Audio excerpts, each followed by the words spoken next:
Hey, Joey. Good afternoon to you, Alberto.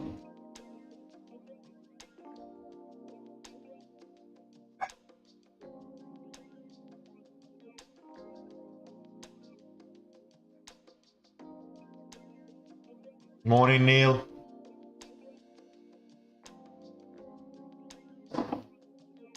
Welcome to the channel, guys. Jobless claims dropping as we speak. Jobless claims, there you go, still lower than the expected. So you probably see the S&P 500 having a bit of a sell-off again today.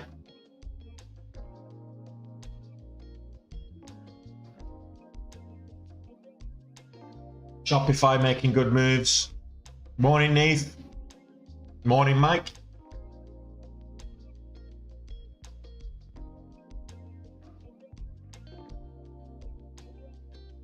But already over goal on the small account before we even start. So I actually think it was Mike that in the Discord that called it out. Was it? Yeah, it was Mike. Well done, Mike. Kudos to you, buddy. I'm not saying I wouldn't have caught it without you calling it out in the Discord, but I'll give you credit where it's due because you called it out before I saw it. So well done, buddy. And I managed to get that 100 shares to start off with. I got it at 370. I'll show you why not. So I got it at 370. As it started to make up, I took 100 shares. Once I got to, I think I got to like $60.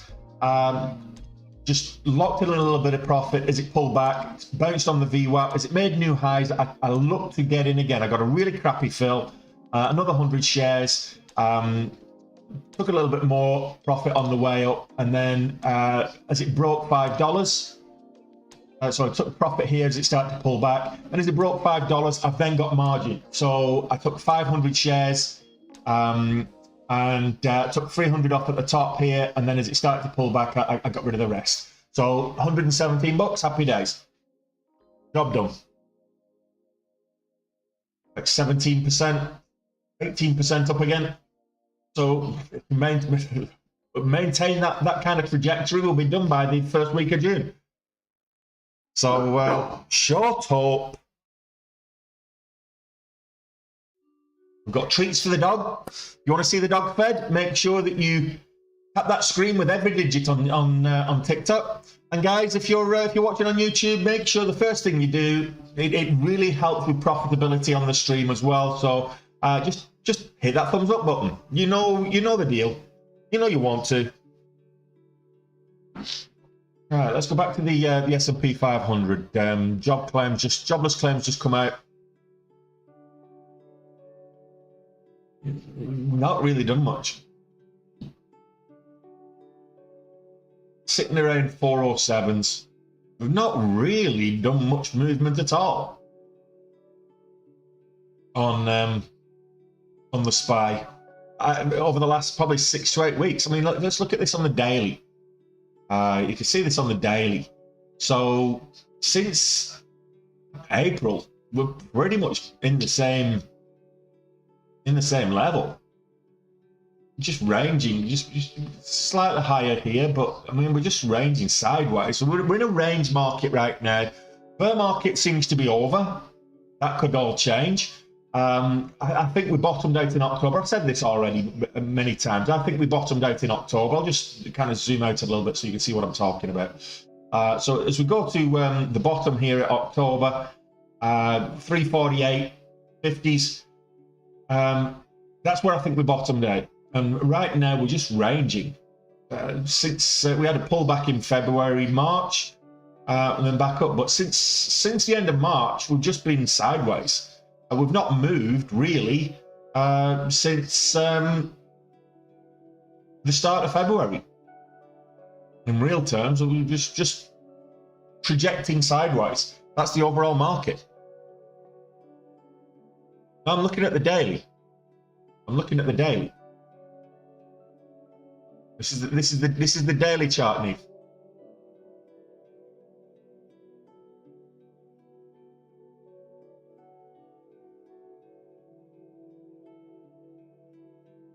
Big one that is going to move. It will move the market today. Is Apple. So that's got earnings after hours today. The reason it will move the market is it accounts for about 7% of the overall S&P 500. One company accounting for about 7% of the overall it's weighted about 7% of the overall S&P 500. So Apple moves up, the market will move up. Apple moves down, the market will move down. So watch Apple on earnings after hours tonight. Scotty Mac. Is the question in total or is the question just today?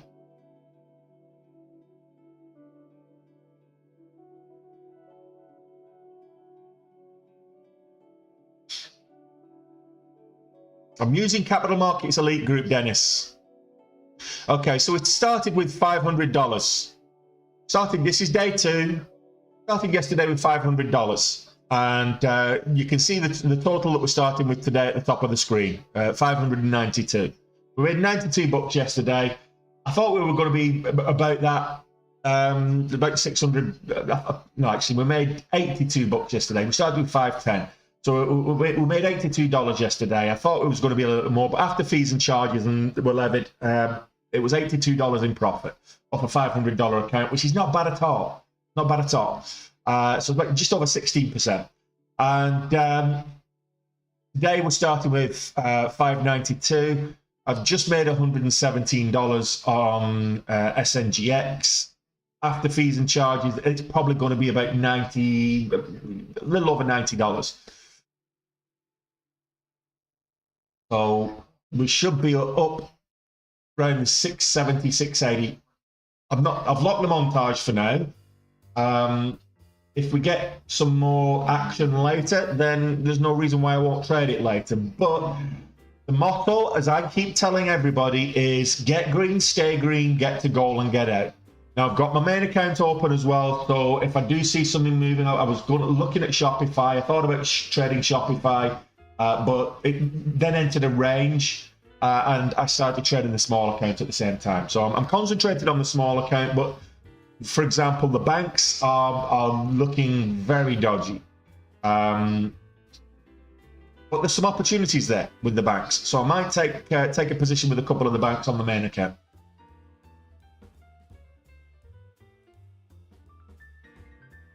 Yeah, they're not easy. I'm finding this one a lot more difficult than I did the previous ones, Scotty. And because I'm focusing on this account as opposed to just one trade. See, one trade a day is really all you need. With a small account, you get to goal, get out, leave it, come back the next day, look for the next one. That's all you need. But it's the problem with this small account is if I started with 2,500, I can look at like trading the first 1,000 or trading 500, and I've got room to maneuver. I've got that cushion on the account to do that. If I'm trading the large account, I'm trading on the main account, I can lose a significant amount of money before it really starts to hurt. I have to be pretty much on point. I have to be pretty much 100% start off with on the small account. If I go below $500 in equity, I'll lose my leverage, which is what happened yesterday. And it took me all day. Well, I wasn't sat at my desk all day, but it took me most of the day to actually get profitable yesterday. So, Dennis, interactive brokers will allow you to trade from like 4 o'clock market time, AM, till like 9 PM. I'm using Capital Markets Elite Group. They allow me to trade from 7:30 market time in the morning, pre-market, so I can get 2 hours of pre-market trading before the market opens, and they'll also give me another hour after the market closes.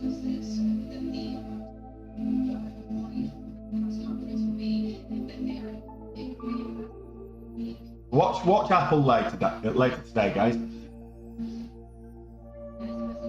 It's going to be extremely important for the overall market.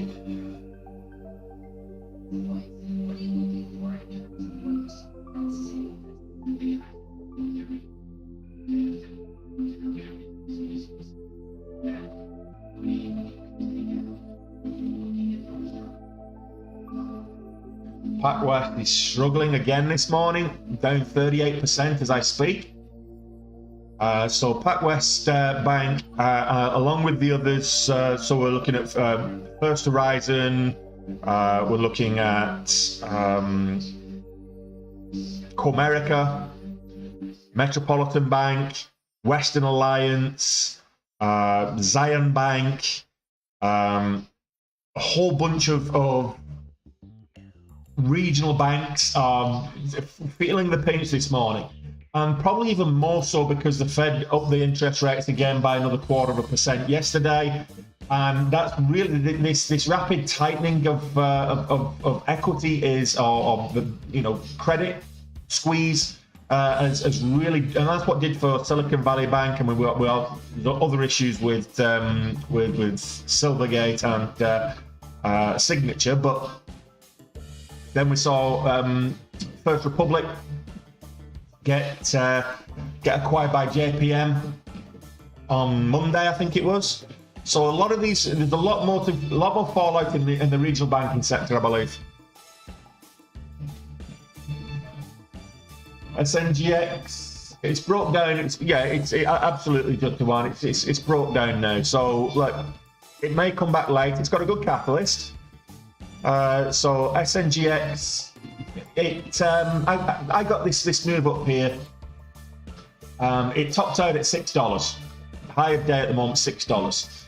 My highest exit was $5.45, so I missed 50 cents. I'm not too bothered about that. I missed 50 cents. I probably could have got another 250 bucks on that in hindsight, but I missed 50 cents. It is what it is. I thought it looked like it might be curling back up here, but we didn't get any new highs. If it got back up to $6, I would have. It's now below the VWAP, below $5.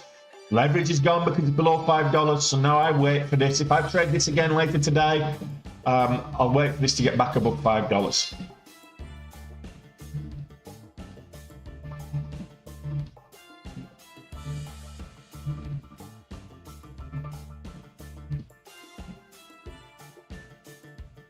There you go. Bloomberg's just doing a well, we're pulling way back right now. Bloomberg's just doing a session on bank safety.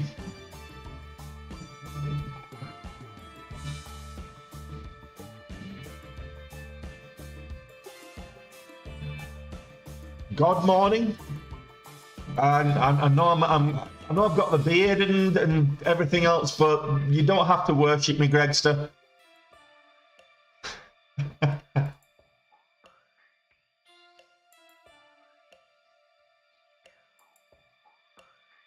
So today's the day. There's quite a lot of quite a lot of earnings.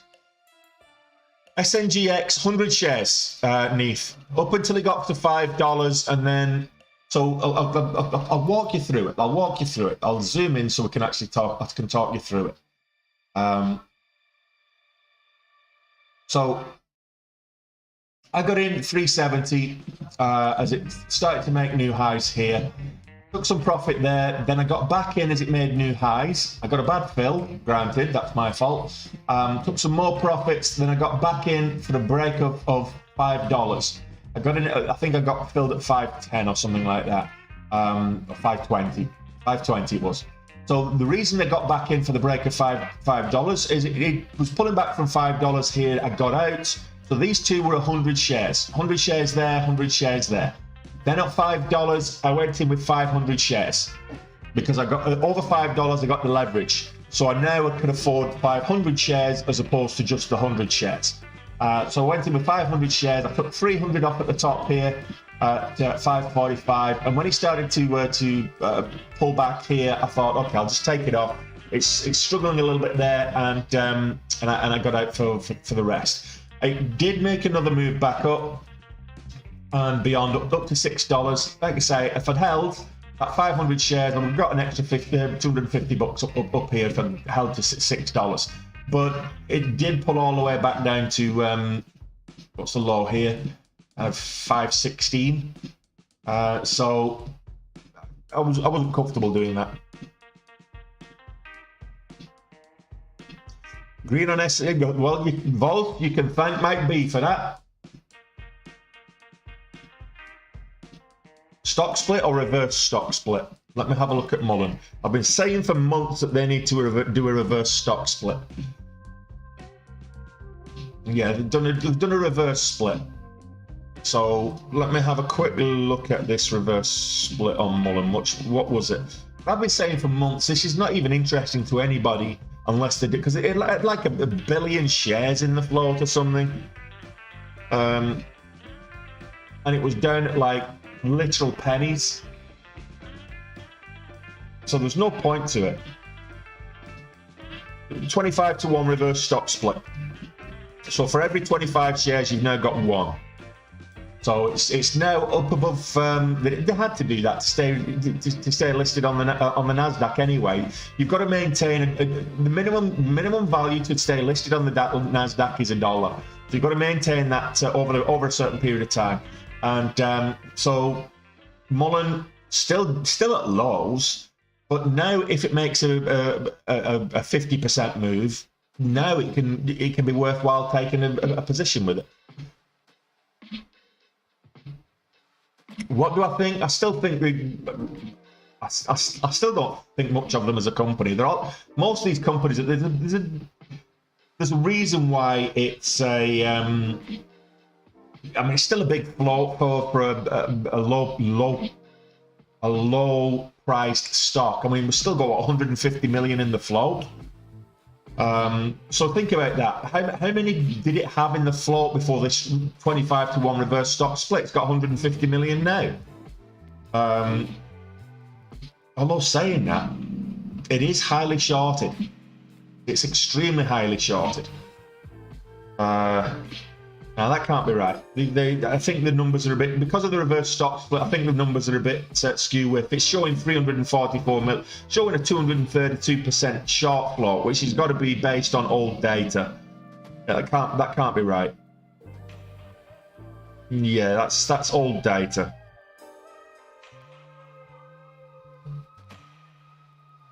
Yeah, so no, there's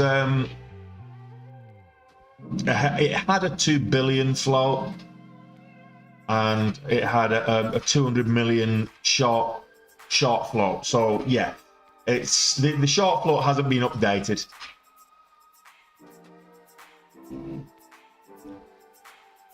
That's me misreading that.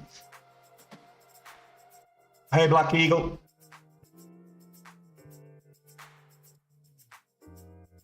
It didn't move up, Mike. Not some. Well, it's moved up. Well, no, it's not moved up. It's pretty much where it finished yesterday. It's reverse stock split, Mike. So Mullen penny stock up pre-market. It's not. Look, the previous closing price pro rata is here. So this dotted line here is yesterday's closing price. So it's pretty much level. It's literally down by 0.5%.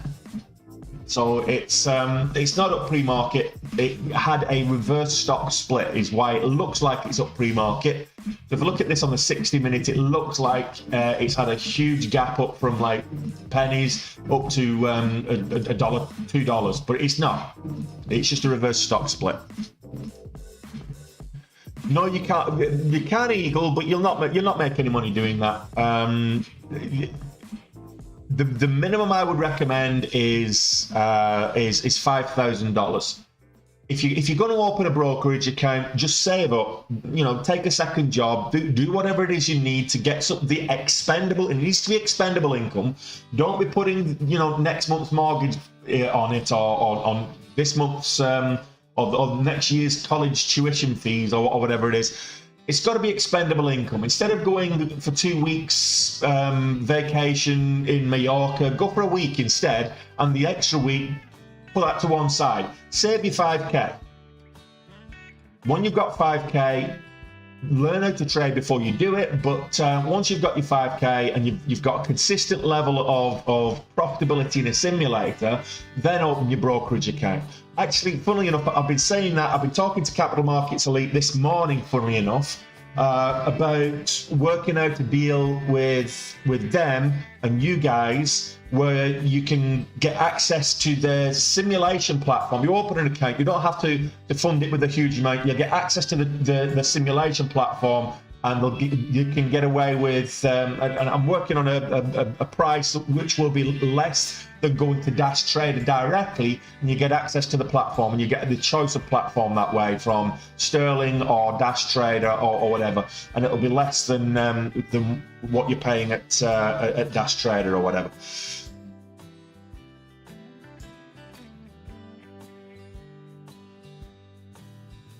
No. I don't know about that cartoon. Maybe you should do that one.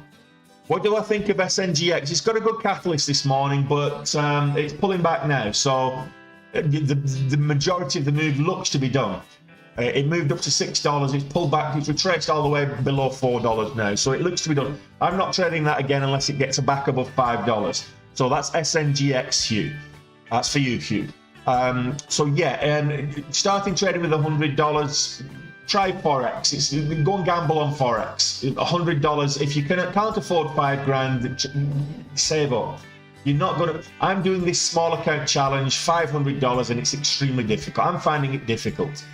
So yesterday I was up, I was down like a bride's nightgown. It was difficult, and I think my adrenaline was running more yesterday than it was on Monday when I had a six-figure day. So put it into context.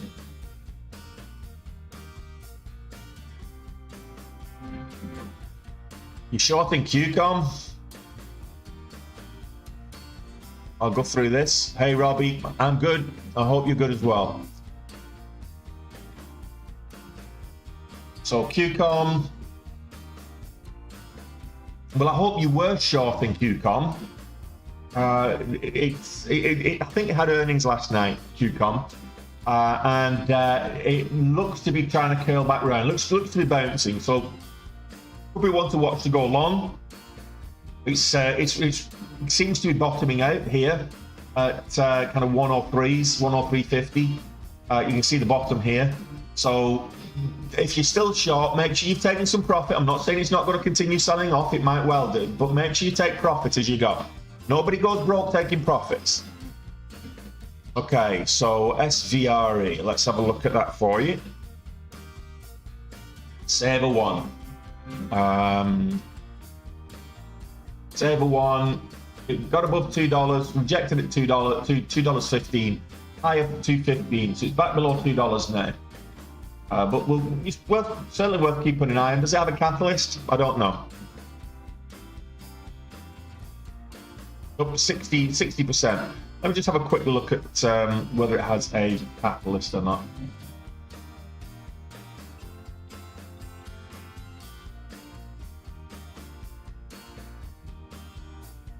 Saver one.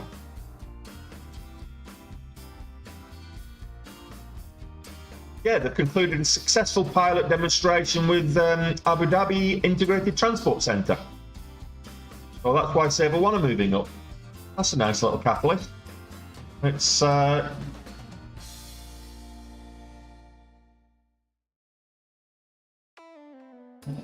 million share company, 5 million shares outstanding in there. I'm not sure what the actual free float is, but it's 5 million shares. So that's Saver one. Could be interesting. Room to 245. If it gets back over $2, maybe. But it did have a pullback. It got rejected here at 194 and pulled all the way back a good 50 cents. Or 40 cents even. Oh, 50 cents. I was right the first time. So you might pull back to the VWAP here for curling back up. It could be interesting. It's certainly worth keeping an eye on.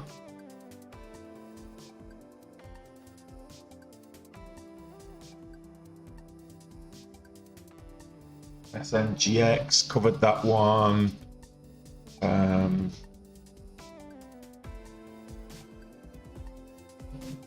So Neo EV plays are looking actually not too bad. EV plays they're not Neo's. There's no action on Neo. There's no volume on Neo at the moment. It's just barcoding, and it's barcoding on multiple time frames. So it needs volume. There's nobody trading it. No opportunity on Neo right now. That could change. That could change. Yeah, Klaatu, I was exactly saying the same thing. On QCOM. Goal already on the small account. Absolute, Alistair. Thanks to Mike. Second shout out of the day, Mike B. So that's Mike B called that out in the Discord. So I switched it over and saw it and checked. It was obviously it was below $5, so there was no, but it was moving well. So I jumped in for 100 shares and managed to get in on SNGX. And then it broke $5. I was able to get leverage, so even better. Happy days.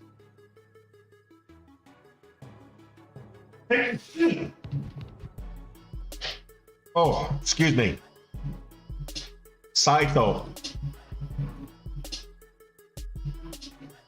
Again, barcoding. The range is horrible.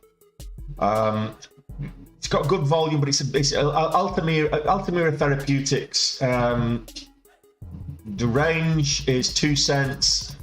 The spreads are a penny.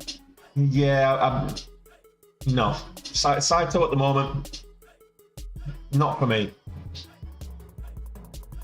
I think it did move up to over $1.50, but it's all the way back down to kind of 120-ish, under 120. So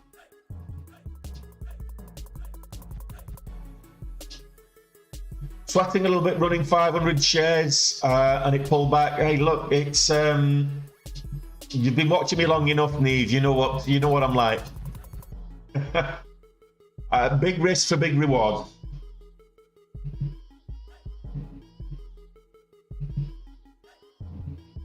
ACGN, that was a good runner yesterday. I hope you were not didn't hold bags overnight, because there's no volume on it this morning.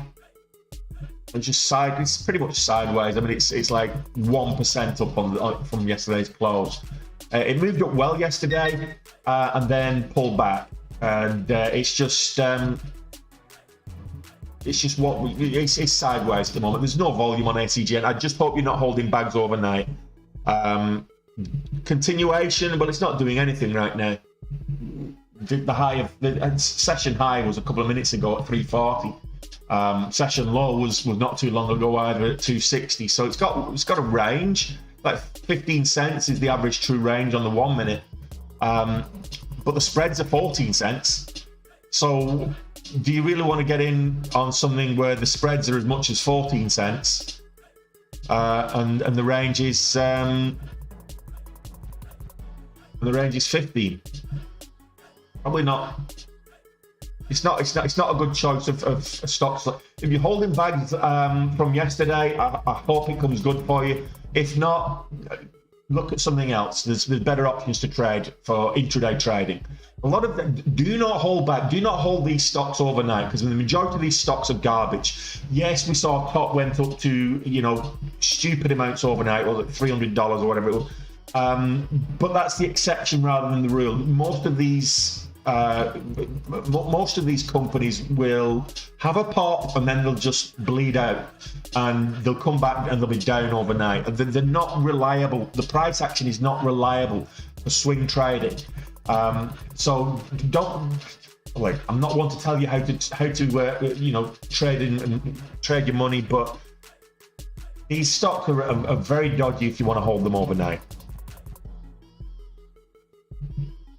There's nothing at the moment, so ACGN seems to be waking up. Needs more volume, but it's waking up. Hang on a minute. Let me get my lightsaber out. Or one of them. Here we go.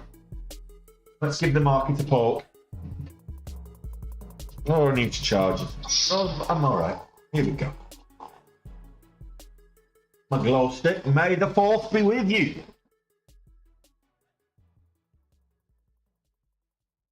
I think I'm a Palpatine. I like the stabby motion.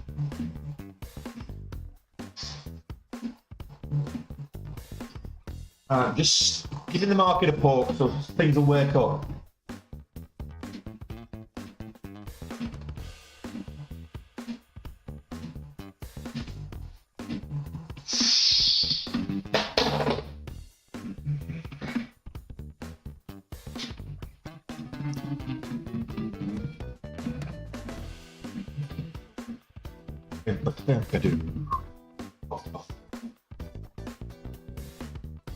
What's my view on yeah? Well, no, the Chinese. So we're getting that Chinese recovery. Chinese stocks are always going to be in there. Like Jin, for example, yesterday was a big winner for me. It was the one that not only on the small account, it got me profitable on the small account and made my money back on what I'd lost. But also on the main account, I made $4,000 on it. So Jin was Jinyuan Real Estate is one of the Chinese stocks. So this, look at this on the 15. The back end of the day, I think this is where I got it here. It did after hours, but it pulled back. It did after hours make a huge move up. But I got this move here on both the small and main account, and this is it's held most of its gains after last night's pop. So Jin, whilst not brilliant volume, sideways could be of interest. What else have we got for GDC? I was looking at GDC again. So this went up to $44 on Monday, if you recall. Had a little bit of a pop yesterday. It's looking like it might, with a bit of extra volume, it might come good.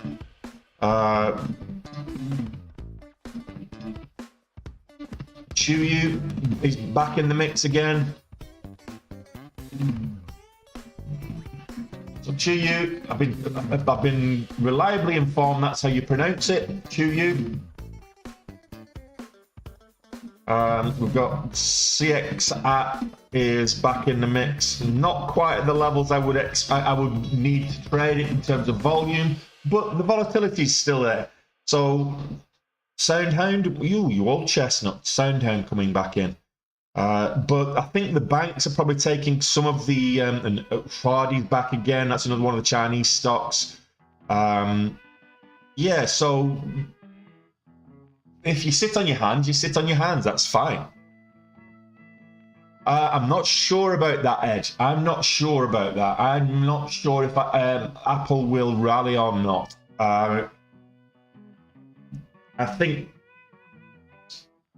with the credit crunch, with people having less money, cost of living crisis, everything else, I don't think people are buying the new Apple iPhones as much as they were.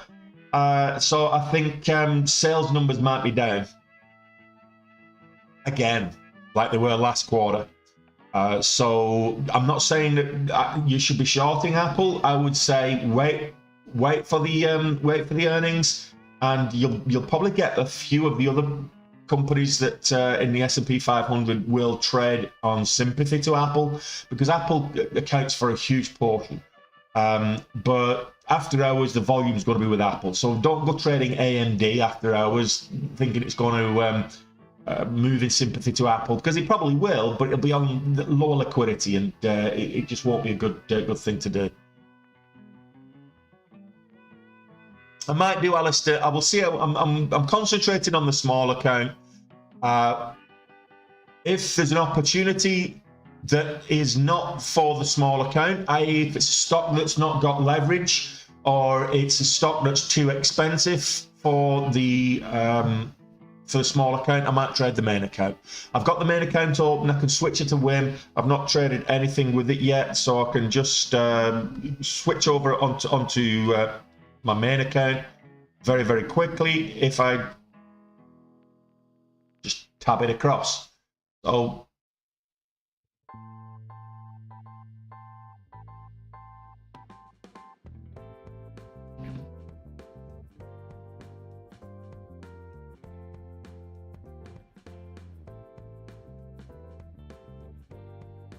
MWG. Let's have a quick look.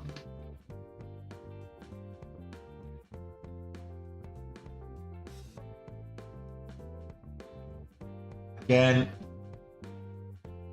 range is not huge on it.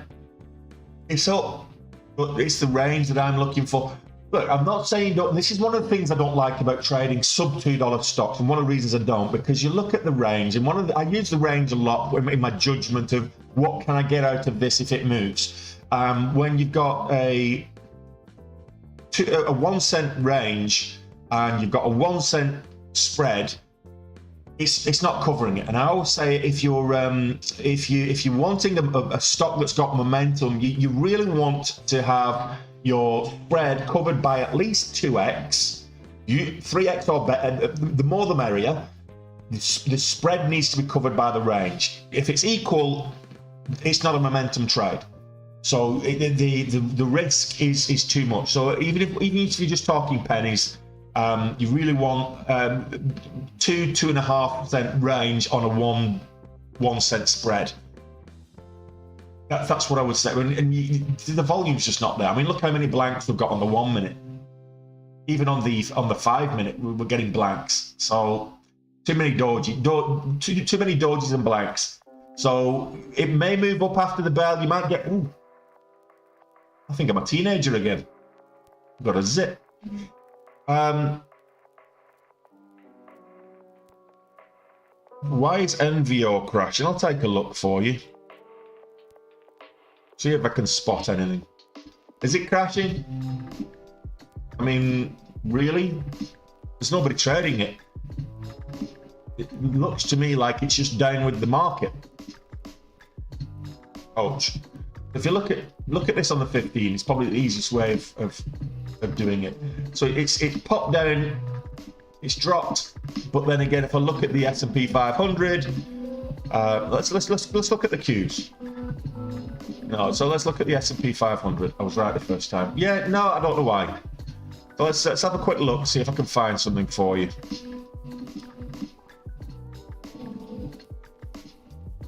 I can see that the SPY's below the VWAP. The SPY's down on the day. It's like 0.15, but let's see if there's any catalyst around Novo Nordisk. I know they did have earnings today, but I think that's this evening, isn't it? Oh no, they've had earnings. Novo Nordisk shares are trading lower after the company reported mixed Q1 financial results after Wegovy sales missed its estimates. So it's down on earnings. It's had an earnings miss there, coach. I was looking at trading Shopify and I missed the breakout at 55. I was gonna take a position. If it broke 55, I was gonna take a position on Shopify with the main account. Had good earnings this morning, so I was looking for 55, and it broke 55, and I missed it. Nah, it is what it is.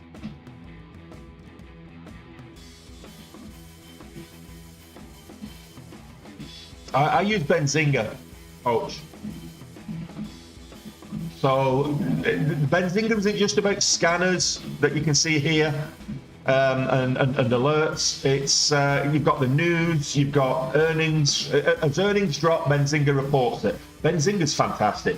If anybody's not using Benzinga, or if you're using something else that's just as good, great. But if you're not using Benzinga, what the hell are you doing? Get on it. It's I know it's a commitment to pay every month, but you know I've got a link in the description. If you're watching on YouTube, there's a link in the description for YouTube. You can get 2 weeks free trial and a serious discount with that discount code. You'll find that in my link tree. If you're watching on TikTok like yourself, coach, go into my profile. There's a link tree there. Check out Benzinga for free. It's great. If you like it, subscribe, but don't pay full price. Use my discount code, or come back to me and I'll see if I can get you a better discount. It's fine.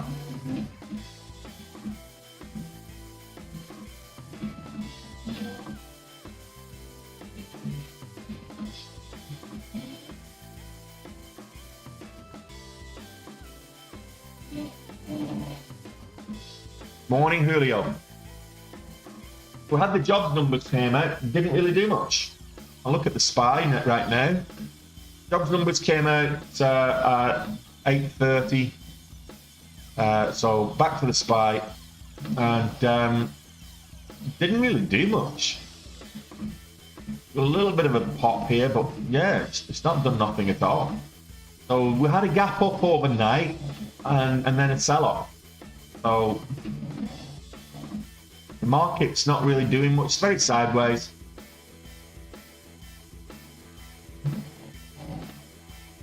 Apple is the bigger. Is big. There's a few big earnings reported tonight, but Apple is the main one. Couple of others as well.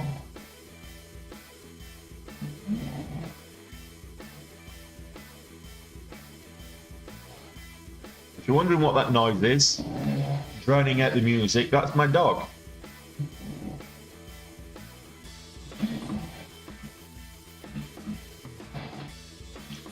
Right. We've got Shopify, and there's a conference call going on right now, but the earnings will be confirmed after hours tonight. So that's unusual. You normally get a conference call after the earnings numbers have dropped. Watch this space, I guess. Yeah, the best thing to do is just sit on your hands and wait for the action. If you're doing it right, day trading should be boring. Trading in general should be boring. It should be lucrative and profitable, but it should be boring. If you're doing it right, then the majority of your time you shouldn't be doing anything. You should be waiting for that setup and then maximizing your profitability on that one setup. You get in, you make your money, you get out and walk away and do whatever you want to do.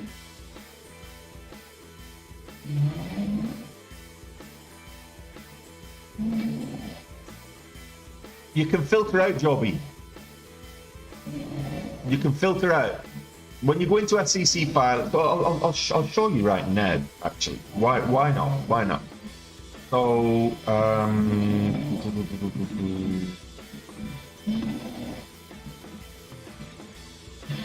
pull this up for you, Joby, so you can see. So you can see this. Sorry guys on TikTok if you can't see this, but you go into scroll it. So this is SCGN, but SEC filings. Okay, you can go into the SEC filings and you can find out pretty much whatever you want there. It's got all the SEC filings. So that's how you filter it. You know, you can go into like the news section. That's fine, whatever. But you best just go into the SEC filings. And if you want more information, just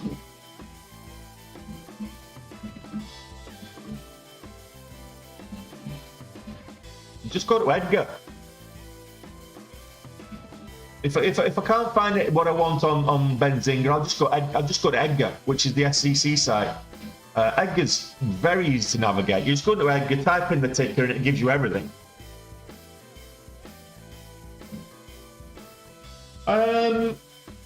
I think we're going to see quite a bit of just sideways chop again, like we did yesterday. The 424 trade on one is the prospectus. Okay, so 424 is the prospectus, and the Form S is the registration. Is the offering registration. So they are linked, but they're slightly different. And then there's a difference between an S1 and an S3. So an S1 is, it tells you how many shares are going to be sold at an offering. And this is the difference. So if you get to see an S1, and it can be amended, it's going to be linked to a prospectus, which is a 424. But the S1 will tell you how many shares, and they will be released in their entirety. So if it says like 1 million shares, then 1 million shares will be available.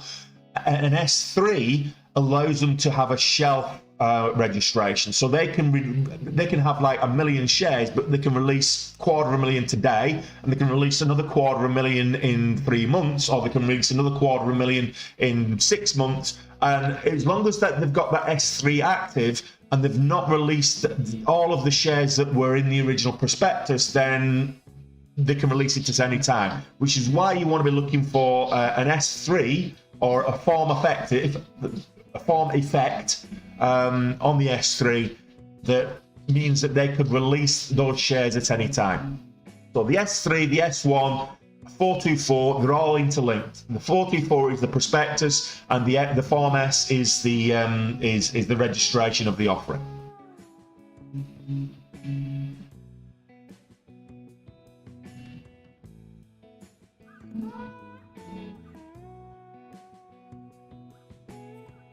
Yeah, so we've just hit a bit of a lull. There's not a lot of movement right now. Shopify, let's have a look at Shopify, because Shopify's been breaking highs. Now it's pulling back. Pulling all the way back to 55 where I was going to get in. Maybe that's a sign. In fact, what have we got? 15 minutes. I think it's time to make my session tea. There you go. Ellie can look after you for a little while. Ellie's in charge of the trading desk. I'm going to make some tea. On the top.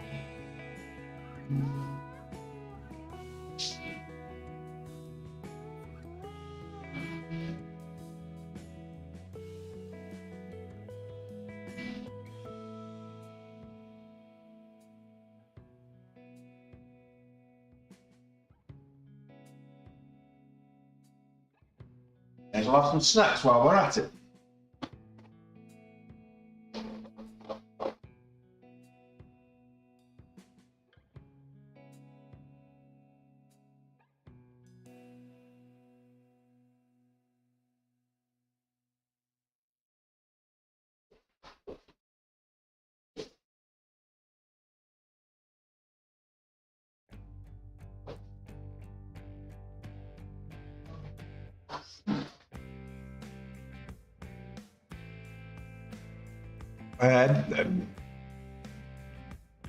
S3 is probably the most dangerous. If there's a Form S3, then the likelihood is they will release an offering when it gets to the right price. Trade on one, but you won't find it. So a 424 it's a prospectus. You will find an S1 or an S3 linked to that linked to that prospectus. So it's the Form S that really is what you're looking for, but a 424 will tell you. You usually see a 424 first. So the 424 is relatively easy to spot. Now, you might get a Form S1 or an S3, and it might be hidden because it might say Form Effect instead of a Form S1 or Form S3. And then when you dig into the actual form itself, you'll see it's an S1 or an S3. So, but you'll not get you'll not be mistaken with the 424. You're not be mistaken with the prospectus. If you see a prospectus, look for the Form S.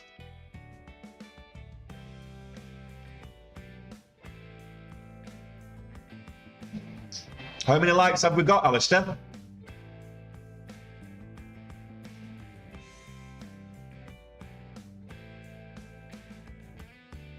Oh, Christine Lagarde's having a chat.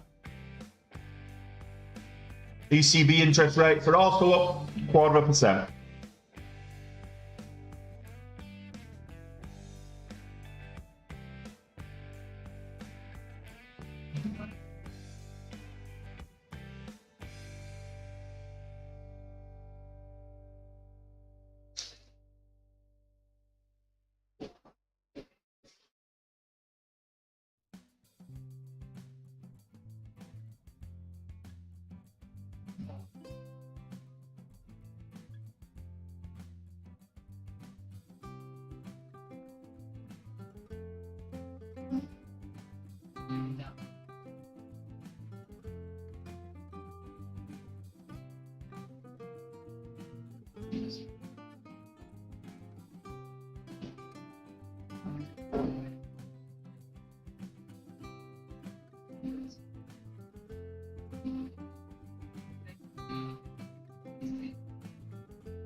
I'm sorry, Ali, did I sit on you?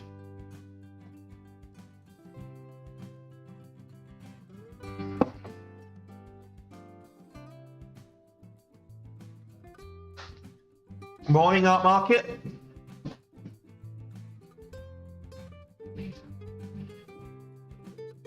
No, absolutely. They're interlinked. So you get the prospectus comes out, and then there's the offering is usually there's usually an S1 registration, and after the S1, no, S1 or S3, then the Form S registration comes out usually within a couple of days of the prospectus. But then the offering comes and hits the market, and the price tanks.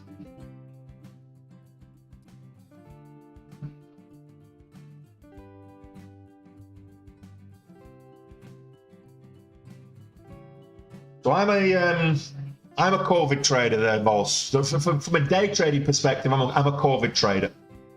I've been trading for a little over 3 years now. And I tried my hand at Forex. I tried my hand at everything. I did trade crypto in the bull market, more swing trading with crypto. It's difficult to day trade crypto because, well, the tools to day trade aren't as good with the crypto market. But I tried the index. I tried futures, the E-mini, the SPX, etc.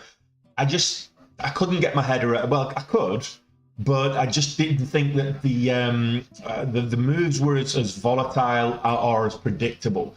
What you need trending, you need the market to be trending to make profits, and you get into a trend, you get into a range, and you can buy the tops and bottoms of the market. You look for like VWAP bounce and VWAP fade, great strategies to use when trading the SPX or you know, trading futures.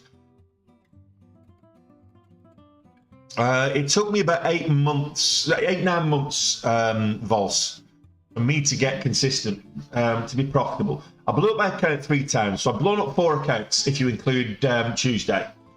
So I wouldn't really consider Tuesday blowing up an account simply because starting with $500, it's like, it's so difficult.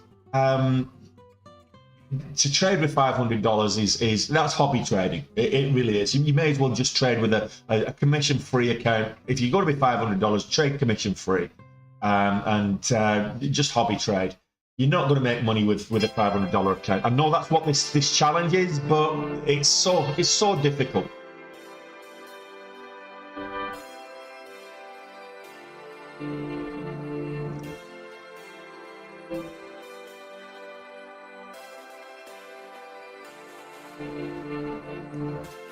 The key, there's a couple of things I would say, boss, about getting consistent and turning that, once it clicks, turning that corner. This is way too late for me. Don't know where the volume came on that music. But turning the corner and getting consistently profitable. We always have these runs of profitability, and then two things is managing your risk to an acceptable level. Using something like Benzinga, so you're getting access to momentum stocks as the momentum's building. You're not getting in the move after the fact, and not being greedy. Those are two real things that you know you're going to miss the move. And you and I have had these conversations in the Discord and other places. But once you get to goal, get out. Don't get greedy. You set your goal for a reason. And getting to goal is, if all you're doing is getting to goal, more and more often people overtrade. They'll get to goal, they'll carry on trading because they want to squeeze as much out of the market as possible. That's the wrong thing to do. If you set your goals right, you're going to get to goal and then you just walk away and get out. Tomorrow is another day. I'm not saying that you stop trading right at the minute you hit your goal point. What you do is you finish the trade that you're in. You finish you ride the momentum of the stock that you're in. There's no need to then, once you've finished and the momentum ceased, you might be over goal, you might be substantially over goal. You might hit 2x goal, 3x goal, or in my case on Monday, 20x goal. Riding that one stop. There's no need to go looking for additional. Once you've got over goal, there's no need to go looking for additionals. Lock it down. If you want to carry on trading and practice, move to a simulator, move to paper trading. A lot of people struggle with that, and they overtrade. They get to goal, they get the profits, and then they give it back.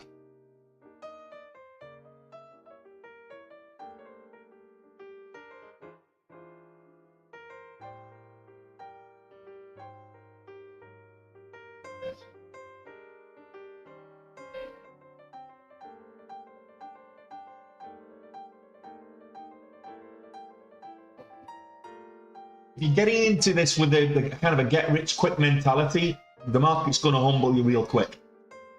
There's no such thing as a get-rich-quick scheme. Well, there's lots of get-rich-quick schemes, but they're exactly that. They do the exact opposite of what it says on the tin. Get-rich-quick schemes are designed to get other people rich and take your money.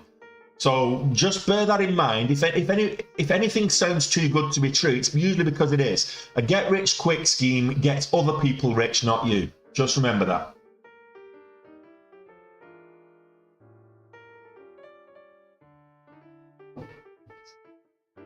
And the purpose of trading a small account, if you're trading a small account, when I say a small account, I don't recommend anything less than $5,000. So anywhere between kind of $5,000 and $25,000. So it's below PDT. Okay, that's what I would consider a small account.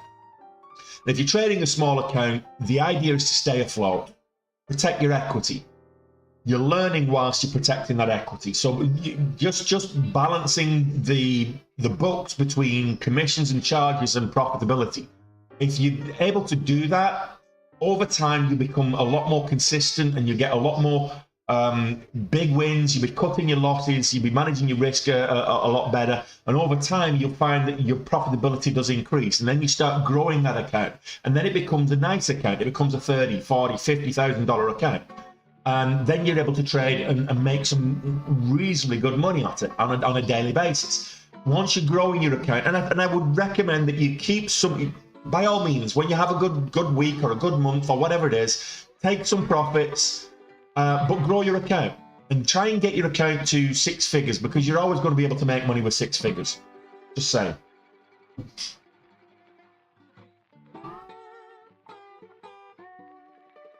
No, Alberto.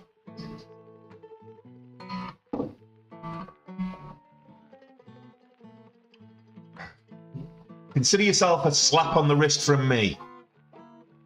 If you get to goal and you're adamant you want to continue maximizing the profitability of the market, and very volatile, size down. Don't be risking your whole account. And so, you know, if you're going to be risking the profits that you've made, that's one thing, but don't be risking your account. You know, if you give back, once you get to goal and you give, and this is definitely a case of do as I say, not as I do. Once you get to goal, you hear me say, get green, stay green, get to goal, get out, okay? If you can't do that, if you get to goal and you give back all your profits, that's the market saying you should have listened to Tony. Now, walk away whilst you break even. Don't get into FOMO and don't get into revenge trading. If you give back all your profits and you end up red or even break even, just walk away, come back tomorrow and do it again.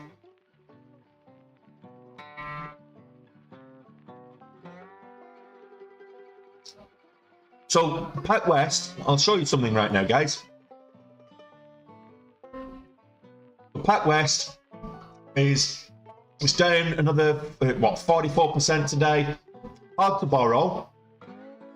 I think it's not, why is Pac West not on short sale restriction? That's unusual.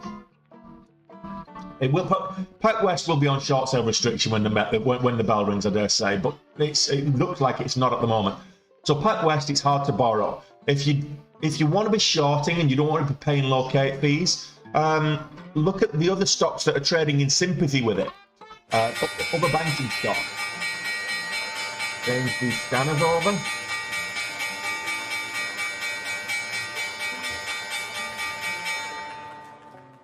So there's other banking stocks. So we've got FHN. Easy to borrow. It's moving in sympathy with Pac West. We've got MCB. I believe it's also easily to borrow and trading in sympathy is moving up right now. And Zion Bank as well is another one. Moving in the line, in the same as Pac West and Western Alliance, but you don't have to pay locate fees because they're easy to borrow. Shopify, GDC, all making moves. Right, I'm just going to switch across to the main account. I'll look for a little less volatility on the small account.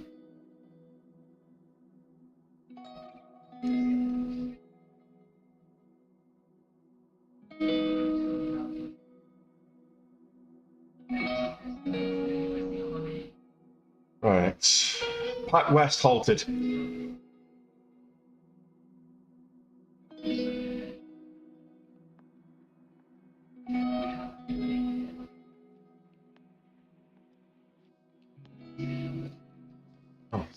Too many W's there, sorry. Pac West, halted to the upside. We've got Zion Bank, broke highs just before the bell. We've got Shopify.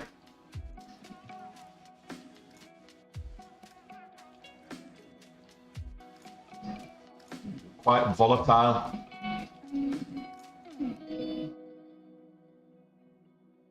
Yes, I've already called that out. So, oh, I'm looking at the wrong feed here. Yeah, so there is an IPO to watch out for today.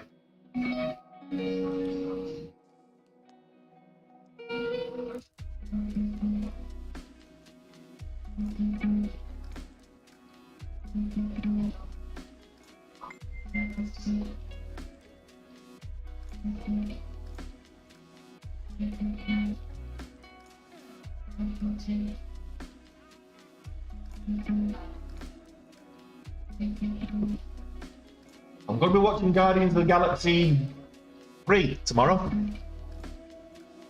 HCDI, the spreads were awful yesterday. TripAdvisor halted.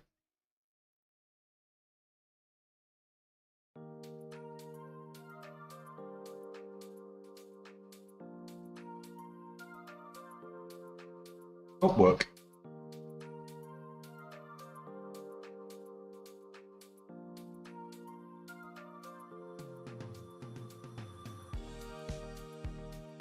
I'm watching for that pre-market high on Shopify.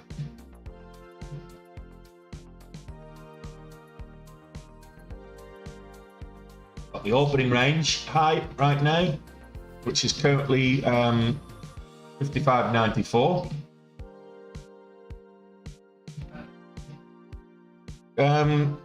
Difficult to short PacWest, consider it's all hard to borrow. If you're going to short PacWest, I would look at some of the other banks instead that are easy to borrow, that will move in sympathy with it, GSP. But look, each to their own. HCDI, I'll come back to that in a moment.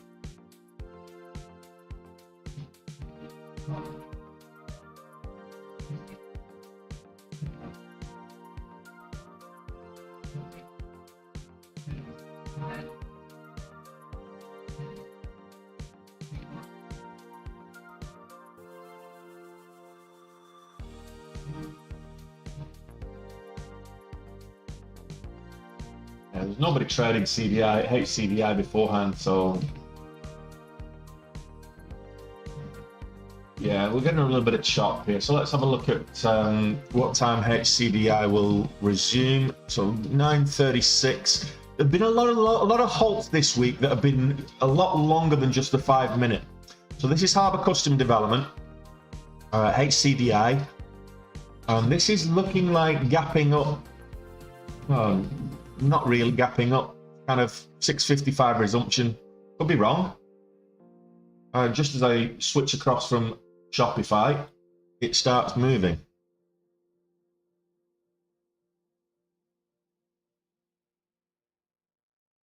I'm looking for that break of the pre-market high. Datadog had earnings today.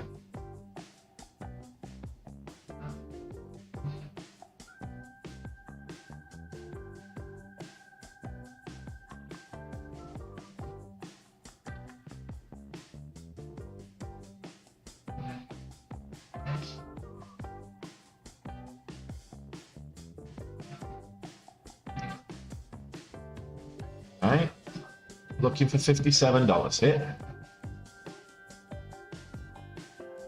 Let's go shop on Shopify.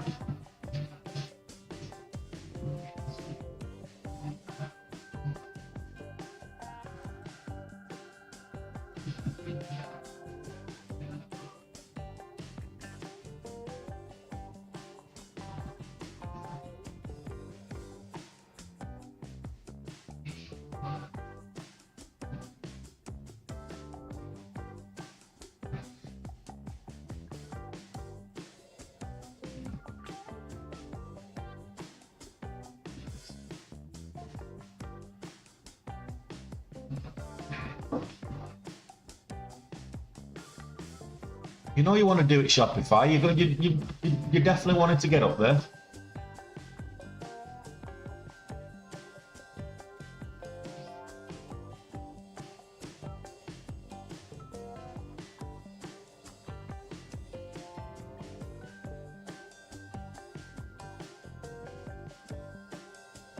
High of day currently 56.34. Looking for $57.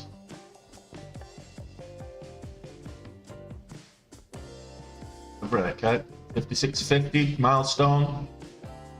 Didn't quite get there.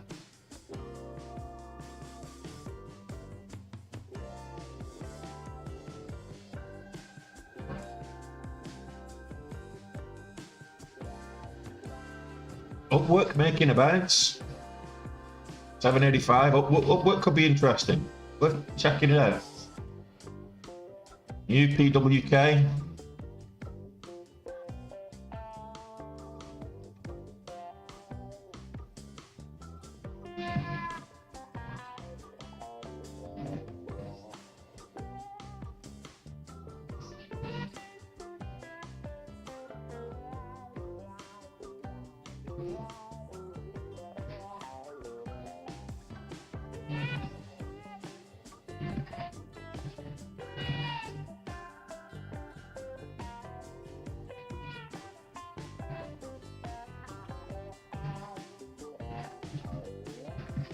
Yeah, Neo might move, might continue to move. So trading Neo with options is probably not too bad. You get good leverage on options. If you're going to be trading, there you go. So someone was asking, can you trade with $100? And if you're going to be trading with $100, I'd say trade options. You can start with $100 trading options, and it certainly a lot. You get a lot more leverage and a lot less volatile.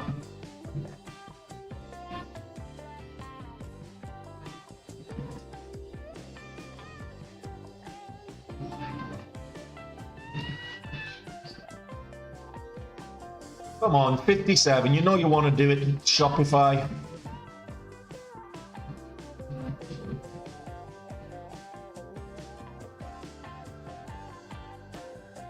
But 64 new high. 69 is the high of day. There's a new high. There it is. Oh, 56, 69 is the current high of day. I'm looking for 57.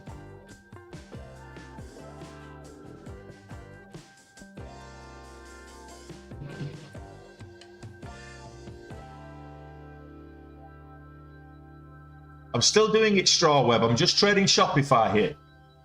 I'll be back to the small account in a moment. Oh, the previous one. I'm in on Shopify. This is Shopify, Nikki.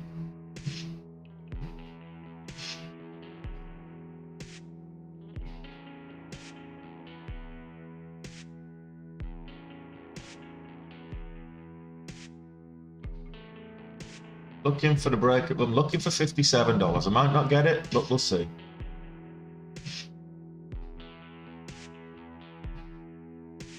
$56.69 is the current high of day.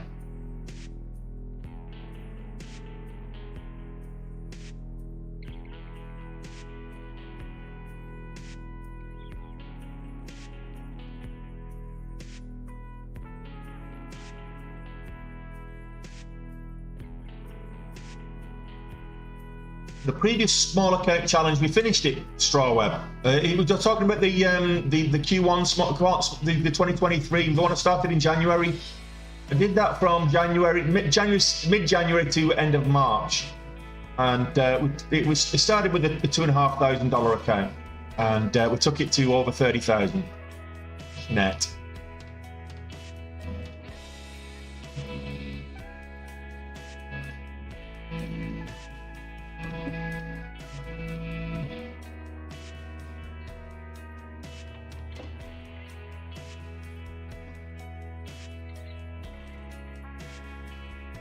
Apple earnings after hours today, Ian. And Apple, the earnings, the direction it take, the price action on Apple later will dictate where the S&P 500 goes. It accounts for about 7% of the entire S&P 500. So Apple earnings are one to watch for the overall market. And the overall market is dipping right now. I should have been watching that myself because Shopify does move with the overall market. The overall market is vomiting. Come back to Shopify in just a second, but look at that. This is the SPY. It's vomiting. What's going on there?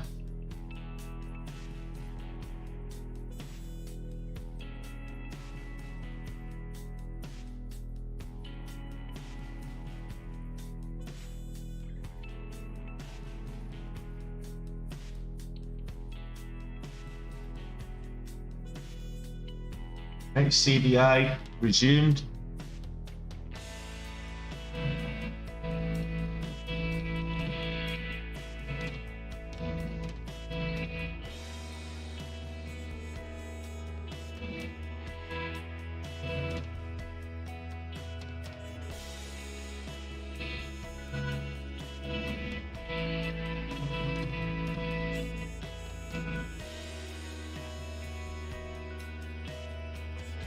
Not sure why the SPY is vomiting that way.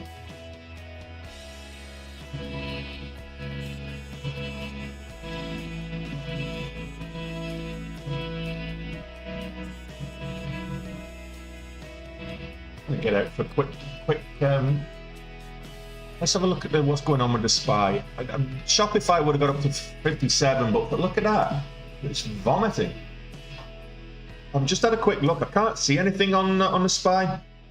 Anybody seeing anything? I'll come back to Shopify in a minute, but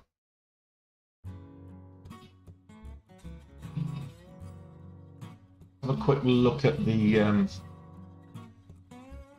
spreads here. Yeah. This had like $50, 60 cent spreads yesterday. Harbor custom development. Extremely volatile. Okay, so right now I've locked my montage on the small account challenge. So who was it was asking about the small account challenge? So currently on the small account challenge, I've made almost as much on the small account as I did on the big account, but it's nowhere near the same kind of sizing. But let's go back to Shopify, I think.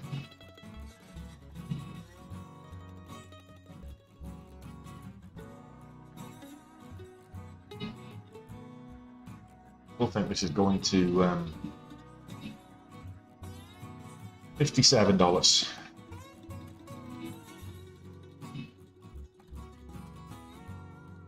I'll wait for a new high day.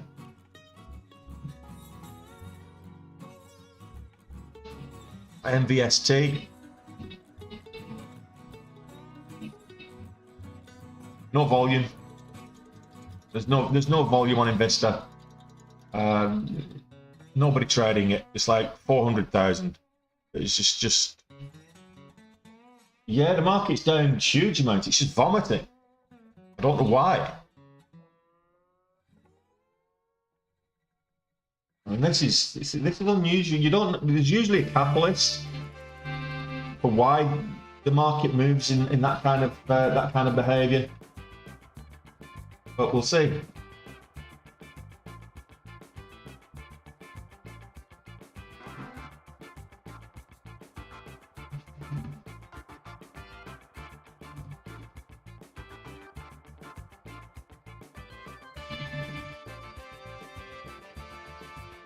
Power from yesterday? I don't know about that. I still think this is going to 57. So.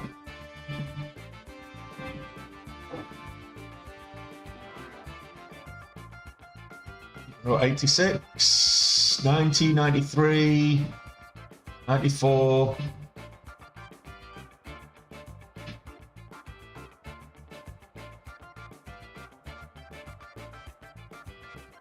$97. 98.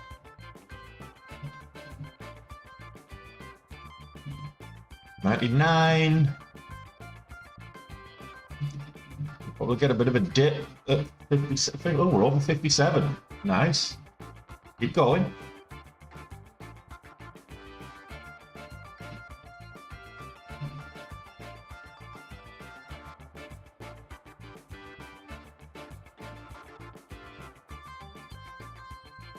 Nice. Take a little bit off there, and I'll put a 30-cent trailing stop in place.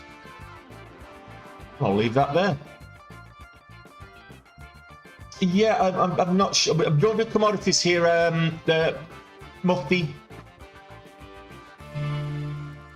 The ECB's not pausing. The Fed didn't pause. The ECB's not paused. So, yeah, we're getting. So.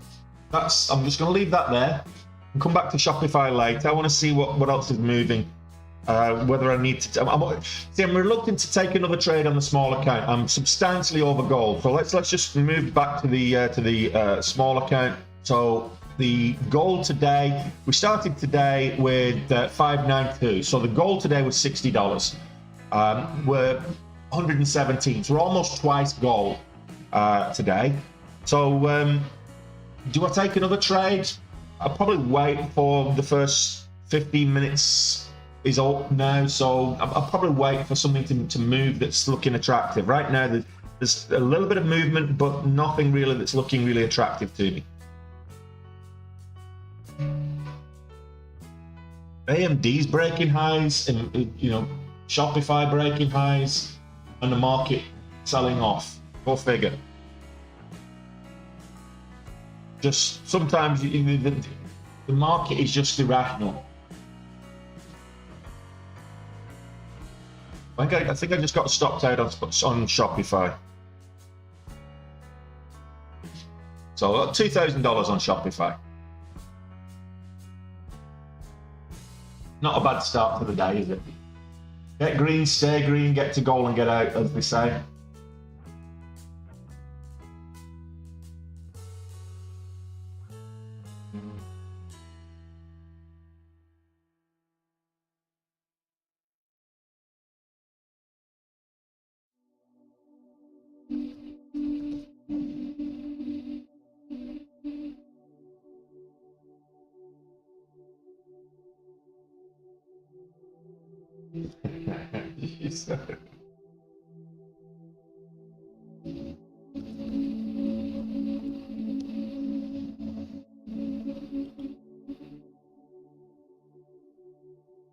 That's hilarious.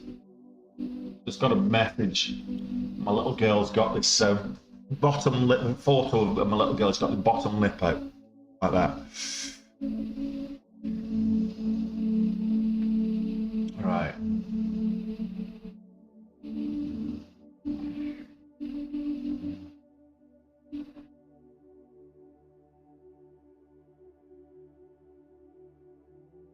$0.25 here, so 58 maybe.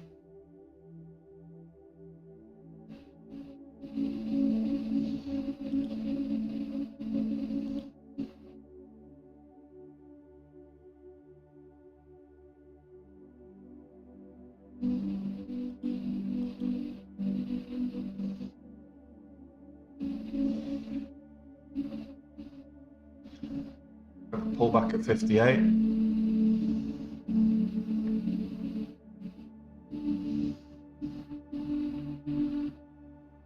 I don't know about looking for a hamster. I think she's just missing me.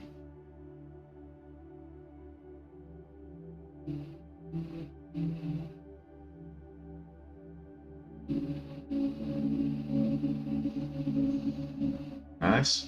Shopify is having a good one. Let's see if we can get 50 cents on this.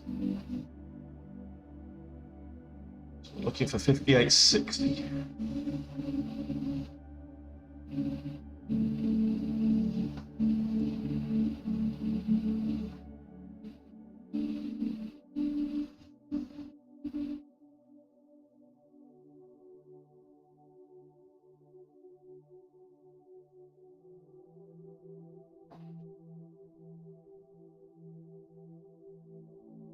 $5.39. High of days 41, so we need to get over that. 40. 50. We got the $0.50. Rejected at the $0.50 there. Want to see it over the $0.50. Can we get 60? 58.60. We get $0.50 on it ourselves.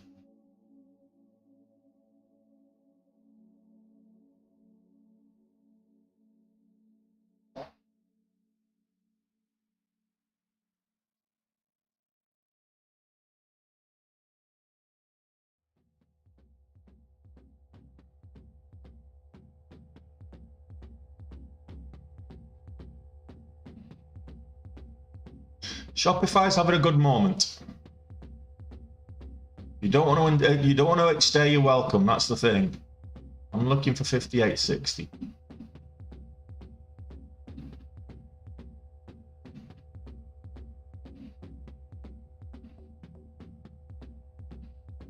It's 55, 57, 58.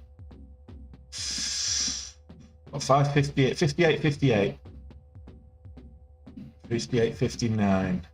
I'll just take half off there, and I'm going to put 30-cent trailing. No, I'm not going to put a trailing stop in place. I'm just going to put a 30-cent stop in place. I'll move that incrementally throughout the day. So yeah, I'm just whilst I'm trading the main account, I wanted to take some time off, and I'm a degenerate, is what I am.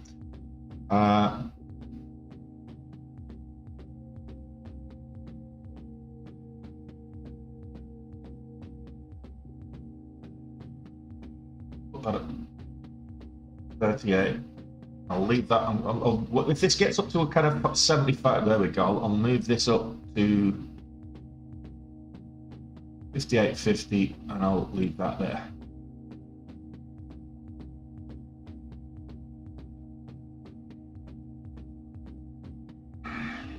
Let's have a look at HCDI is moving up.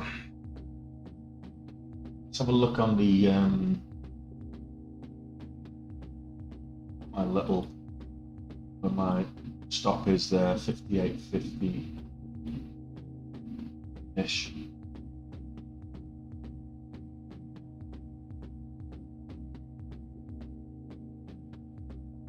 NNOX. NanoX. NanoX.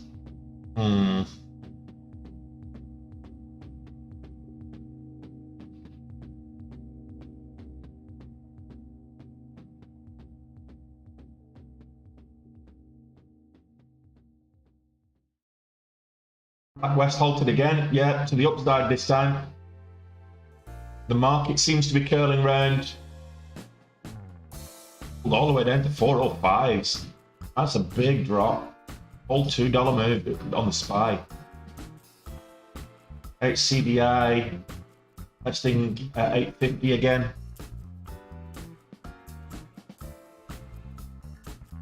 BZ. What's BZ? Breaking highs. Oh, Kanzun Limited. Up at 1880s.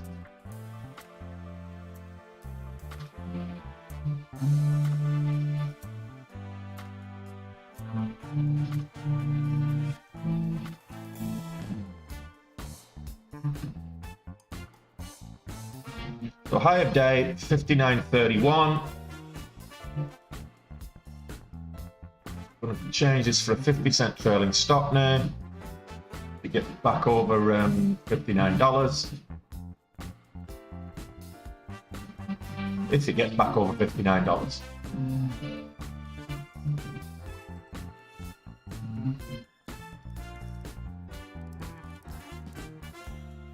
My stop to 50.60, 58.60.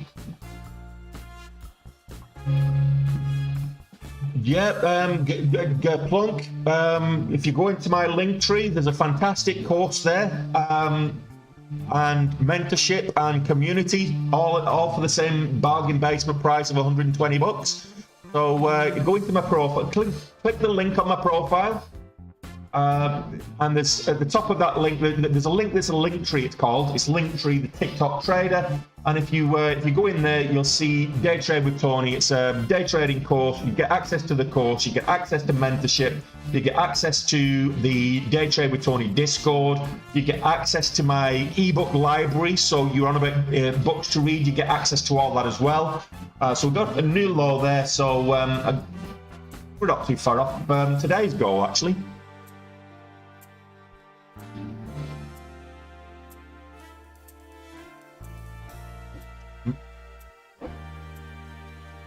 How margin interest works if you have it and buy and sell the stock. It's basically if your broker is charging you interest on your margin position, it's worked out. Whatever the interest rate is worked out on an annual basis, and you divide that 365 over 365. So then it's broken down and then it's levied per day. So what you will find is that you won't be charged interest unless you're holding overnight positions, and it's levied at the end of each full day. You get charged interest on the margin that you take. Now, most brokers have a reduced leverage, a reduced margin leverage overnight anyway, what they call an overnight margin, which is usually about 2x. So it works out very, very minimal. You tend to find you'll get bigger costs on short fees. If you're borrowing shares to short, it'll probably cost you more than if your margin leverage.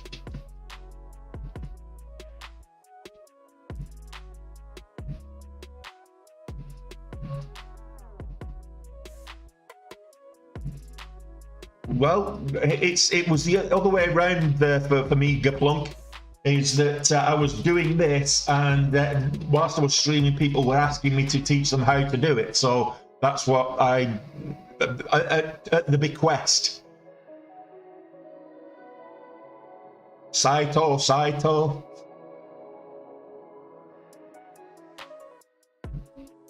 Yeah, it's just sideways, choppy. 120s. There's a bit volume's come in since pre-market, which is good, but it's choppy. The range hasn't really improved a huge amount. If we look at the spreads, a penny spread, that's not bad, but the range is like 6.5. So that's okay. The range covers the spread easy enough, so it's just moving sideways. It's just not doing anything. There's not a lot of big movers right now. Bullish big movers. There's a few, but there's not a lot of bullish big movers.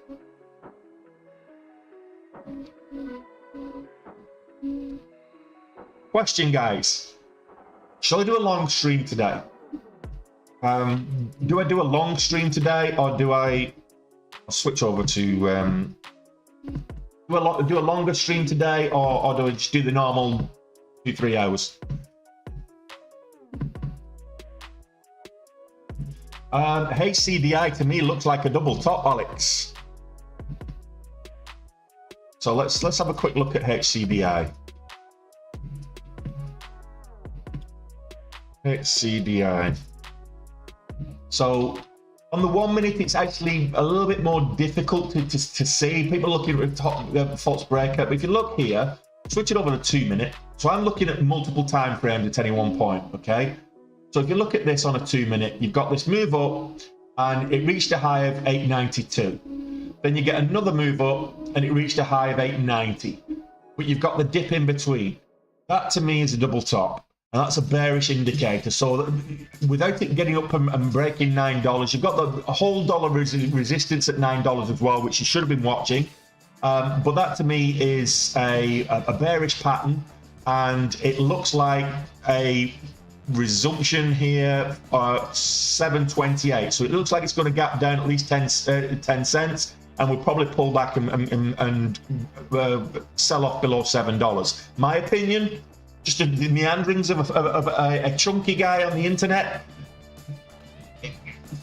The patterns are there. The reversal indicators were there, and you need to pay heed to them. So I hope you weren't in this, or you're holding bags with this.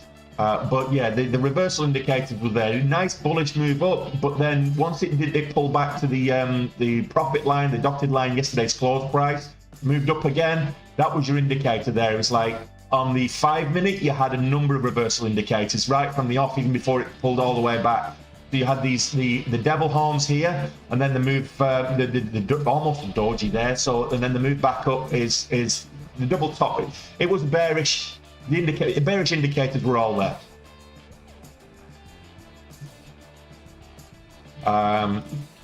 Let's see, MDJH. Right. Okay. MDJM is the company, so why is it called MDJH? I don't know. You tell me. So this is halted to the upside, 265. It looks like it's going to resume at 312. So that's a big gap up. That's a huge gap up, in fact. Out of T, so back to the other T.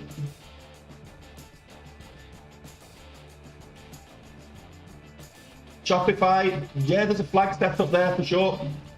Back over 59, and it looks golden. When would you get charged interest? It gets levied daily. Brokerages levy the fees daily.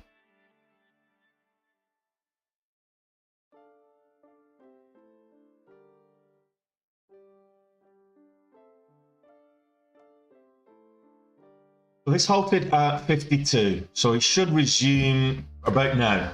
10-minute halt. Or not. Don't make me into a liar.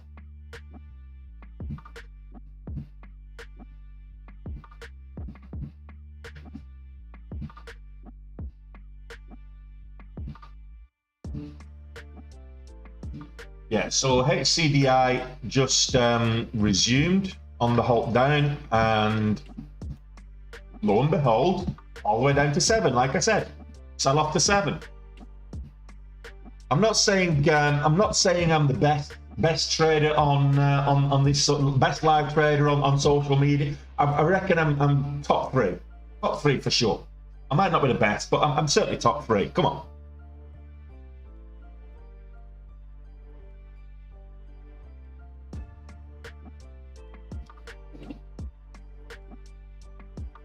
Yeah, Shopify still pulling back. Still, the flag's still valid right now, but if it breaks below 58, I will be like, okay, let it consolidate. Needs to find support at 58 for me. So look at Shopify.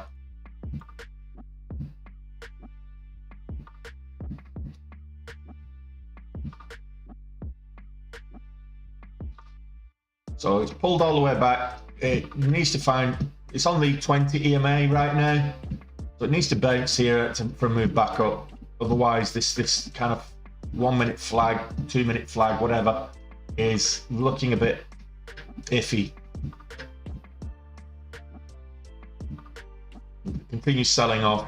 You're going to have to wait for a new pattern to emerge.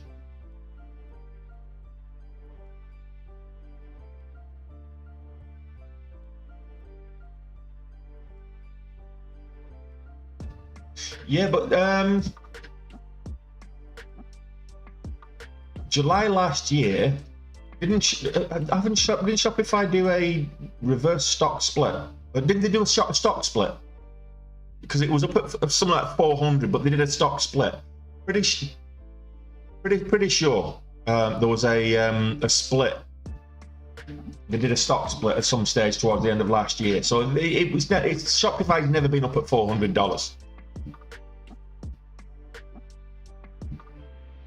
Pro rata, that is. MDGH is still halted.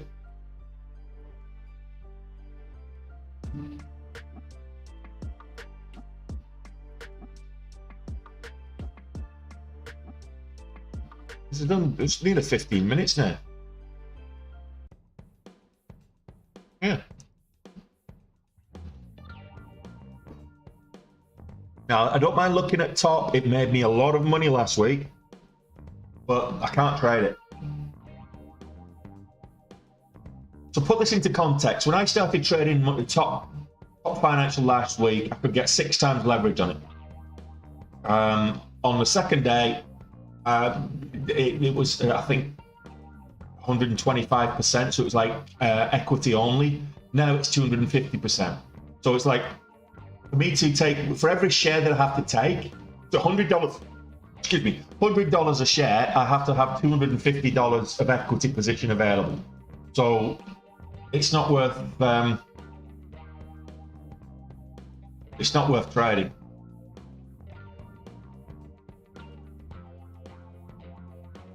I get charged per, it's kind of a hybrid per ticket per fill, Ian. So I get charged per fill, but it's, I get charged per fill up to a maximum. As of this year, charged per fill up to a maximum of $12. So it's per ticket.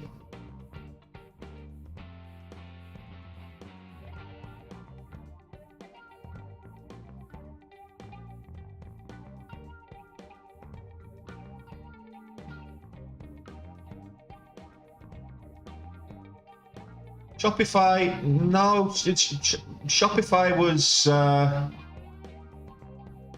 is at highs right now, from what I can see. Look at on the daily. Shopify on the daily. Back end of January, beginning of February, it was up there at like 54.50, 54.60, beginning of February. Last time it was up there, that kind of level. If you look at it on the weekly, it was up, went up as high as 167 in back end of 2021. So absolute highs here at 170 in back end of 2021.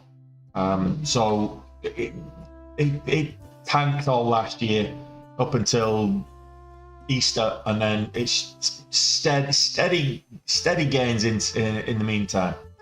So that's Shopify. It's never been up at $400.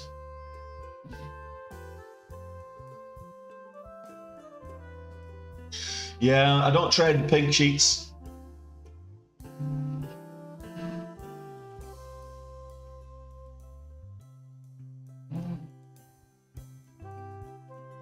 Where does the max come in per day? I'm not sure what you mean. Right. Oh no. Per fill. Per ticket. If I take a sell order, and for example, okay, and this is the way they did it. They changed the policy. I used to get charged per ticket, and it used to be $290 per ticket. I think it is $290, $295, or whatever it is. So if I press the sell button, then I don't get filled. How long it takes for me to get filled? That was $295. Now it's per fill. So if I take a volatile stock and my goodness, MDGH. So if I take a volatile stock and it takes me like 3 or 4 fills to get filled, and in some cases it might take 16, for example, they changed it to per fill, and with volatile stocks it was just too much. So they've changed it to per fill up to a maximum of effectively of 3 fills per ticket. So it's a maximum of 3 fills per ticket, or is it 4 fills per ticket, or whatever.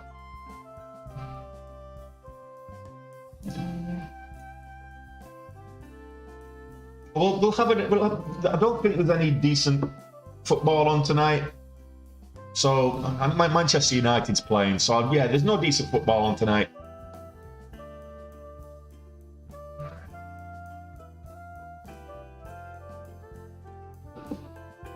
Calm and relax. No, it's not. But good luck. I hope you make some money on it. I don't trade the OTC markets at all. For a reason.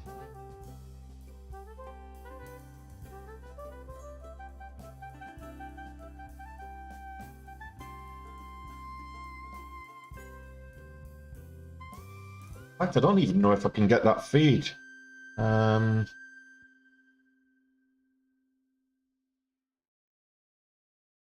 Yeah, no.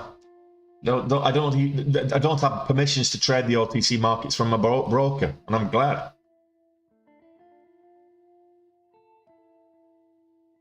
Yeah, so that Bed Bath and Beyond back in the day, it's going out of business. They've already said they're going out of business, so that's why I don't touch these stocks. They're garbage. They really are. Got some volatility on this one though. MDJI back up over $3.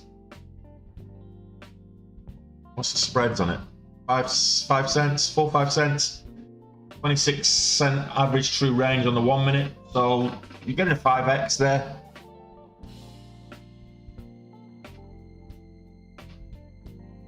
Yes, it depends. So depends on your commissions. If your commissions work out over $600 a month, then they give you the platform for free. You still have to pay data fees, which are not really like 20, 30 bucks, whatever, but they'll give you the platform for free. I'm in discussions with capital markets that anybody that I recommend them, they'll be able to get DAS traded for a lot. The platform fee will be a lot less. So watch this space.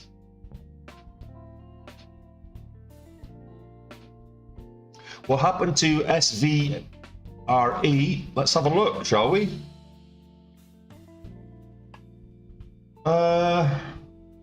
It's testing $2 again. So it's testing $2 again now. So I don't know what you mean. What happened to it, Saver One?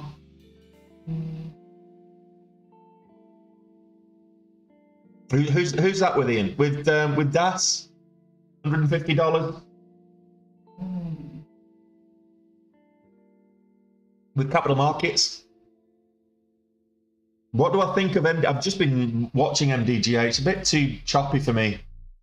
It's not adhering to a particular trend. It's just a bit choppy. There's the range there if you want to be taking a bit of a punt, but it's very choppy.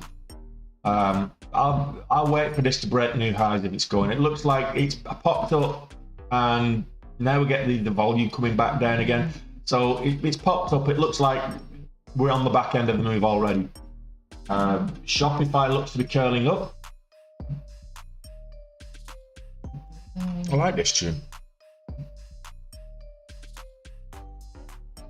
Yeah, so you can negotiate. If you've got an account manager, you can negotiate it, Ian.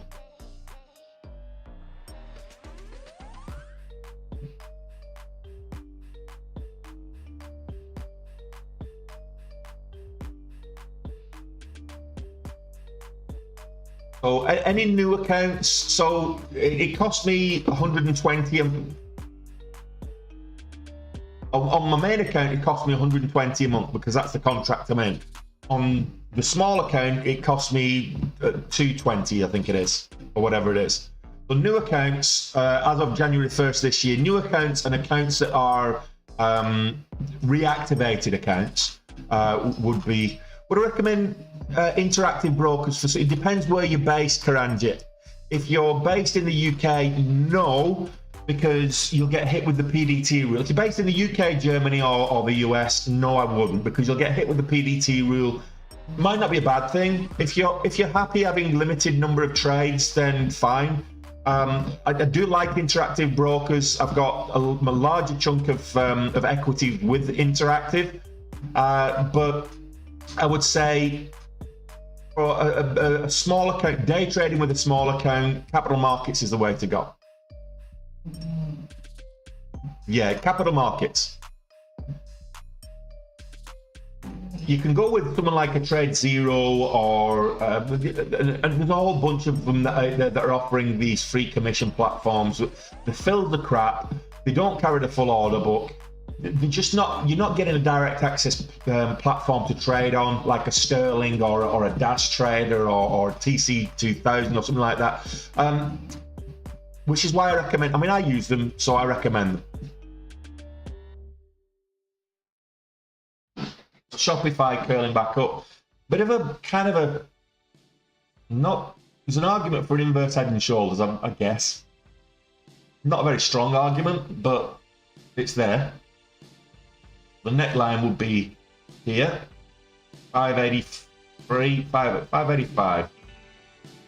Yeah, 585 is a breakout level.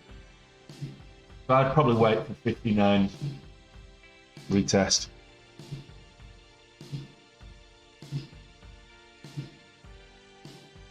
eToro's crap. Do not trade with eToro for day trading. If you want to use eToro, great. First and foremost, I'll put caveats in there, okay? eToro is okay for multi-asset trading. And when I say trading, swing trading, fine.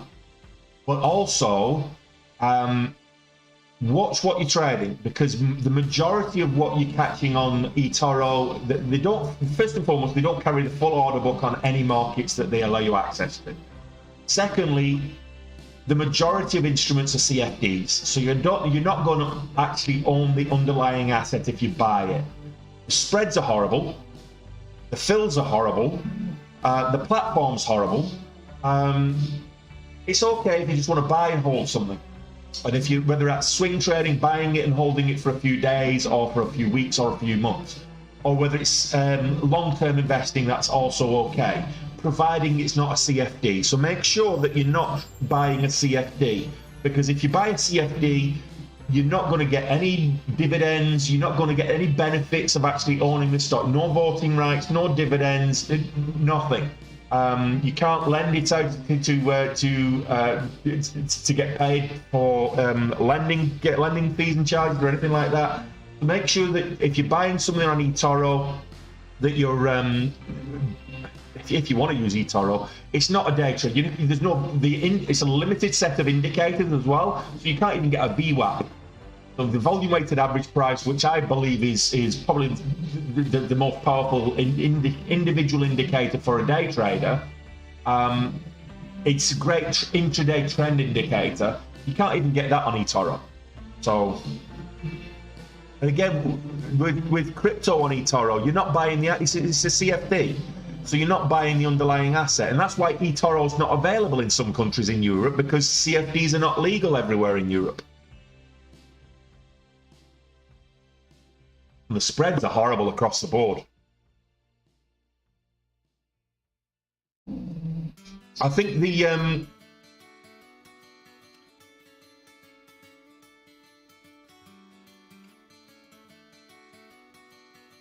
I don't really know Mebu, but the broker just gives me access to the platform. I don't know what platform. I don't what. So I've got it's Traders Elite Pro from the broker. The DAS Pro package is Traders Elite Pro. I don't know whether there's.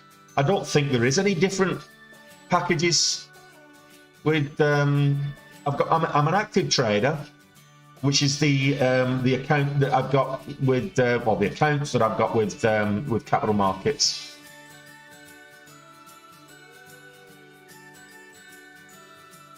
But they just give you the one option.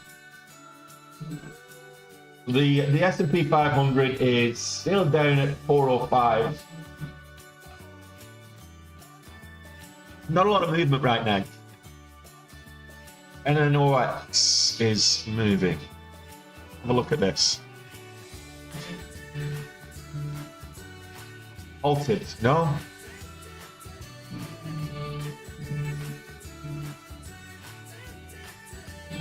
Am I getting leverage on NYSE? I'm not sure. No leverage on this one, so maybe.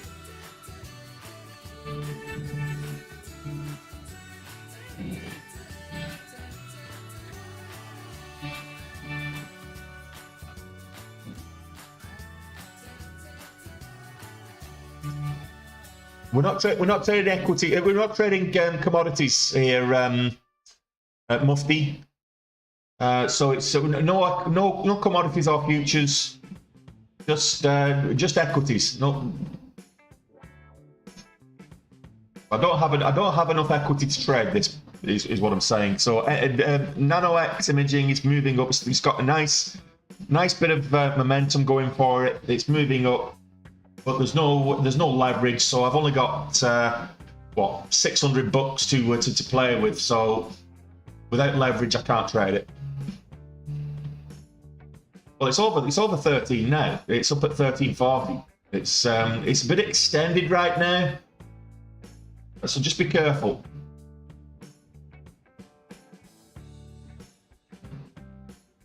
$13.20, and the answer to your question was actually $13.20.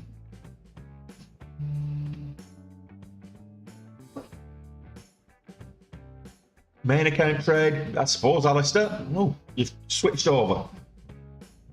Let's have a look.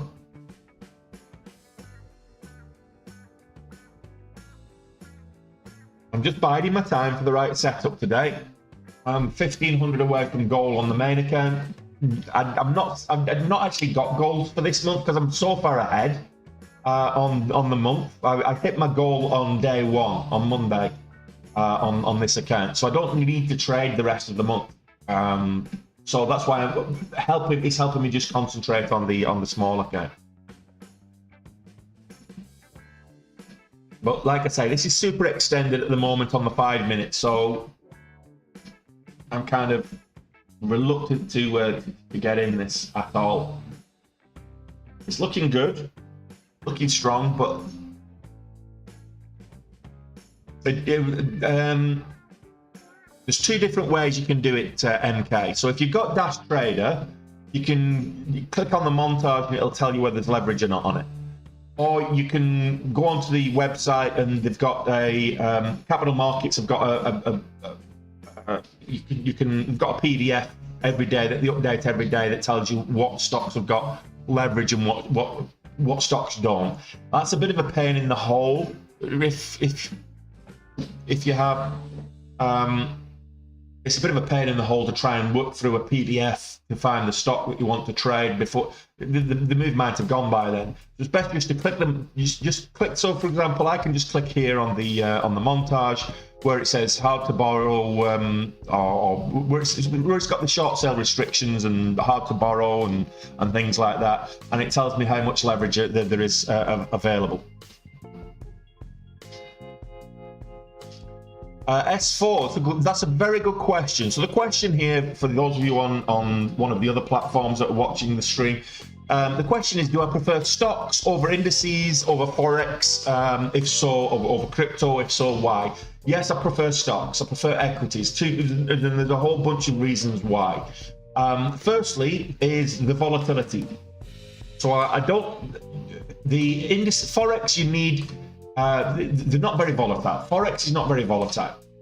You have to take huge leverage positions. So most Forex brokers will give you like 200 or 250 to 1 leverage on a Forex position, which is huge. You'll never get that on an equities position. But that's because the gap between the delta change across a Forex pair is microscopic. You're not even getting a full percentage point in the change. So to take advantage of that, you got to take huge leverage, and with the increased leverage comes increased risk. In addition, there's no volume measurements in Forex either, so the catalysts are wishy-washy. Basically, Forex trading tends to be purely technical, and not so much fundamental.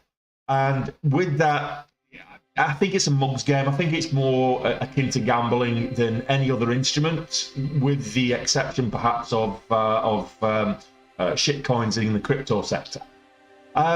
Trading indices, similar scenario. Trading the indices and futures, you've got microscopic movements, fractional percentage movements. On a volatile day, the S&P 500 might move 1%. It might move 2% on an extremely volatile day. Whereas I traded GDC on Monday and it moved 1,300%.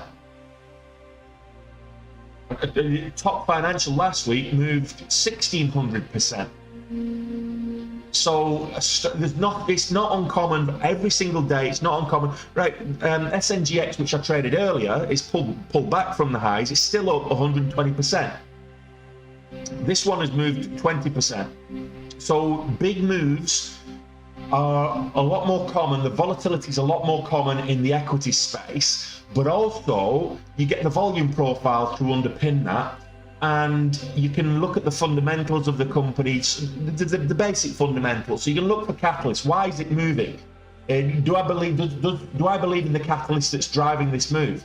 So there's a lot more I can take into a lot more data sets I can take into account for a reliable move trading equities than I can with most other instruments. So that's why I prefer stocks over indices. It's the multiple data sets. So when I started off trading, and this is for a new trader, this is worthwhile doing, have your trade plan, what you're looking for in your stock selection and what you're looking for in a trade, have it printed out in a checklist, side of your desk, have a whole bunch of them printed out on top of each other, and for every time you're going to take a trade, do your checklist. Firstly, it'll slow you down from jumping into a trade chasing momentum, but secondly, if it doesn't meet a certain, you might have 9 key points. If you've got 9 key points, if it doesn't satisfy at least 5 of them, at least 50% of your checklist, then there's no trade. So it needs to have volatility. It needs to be moving a certain percentage. It needs to be in a trend.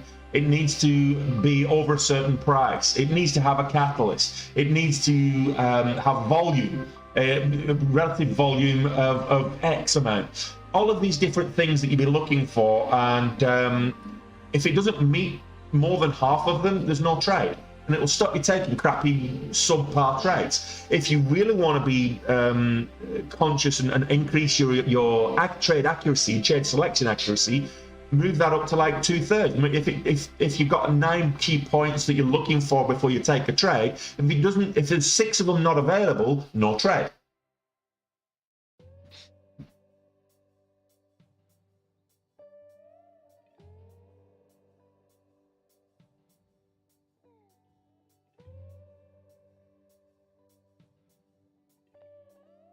I don't know why your price has not surpassed $13 there, just to one. Maybe you're on delayed. What platform are you using? Maybe you're on delayed data. I don't know. You're using if you're on a free plan with TradingView, for example, it'll be delayed data, so you might be behind.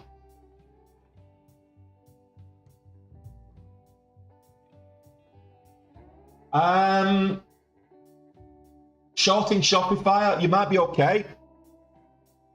But you might not be, because Shopify's got earnings this evening. So you're going to get some significant volatility after hours.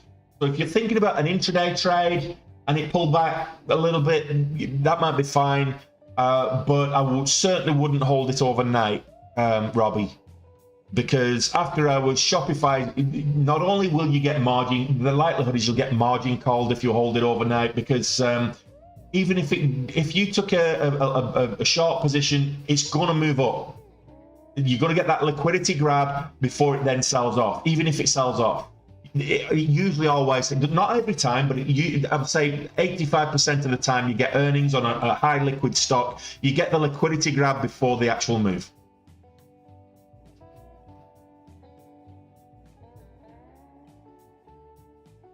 Guard Force AI. We made some good money on that last month. Oh, that's still moving up. Into a halt. Just as I switched over. Let's see. Next halt level, 670. Oh no, it's false halt. It reached 670. I don't know. We'll see.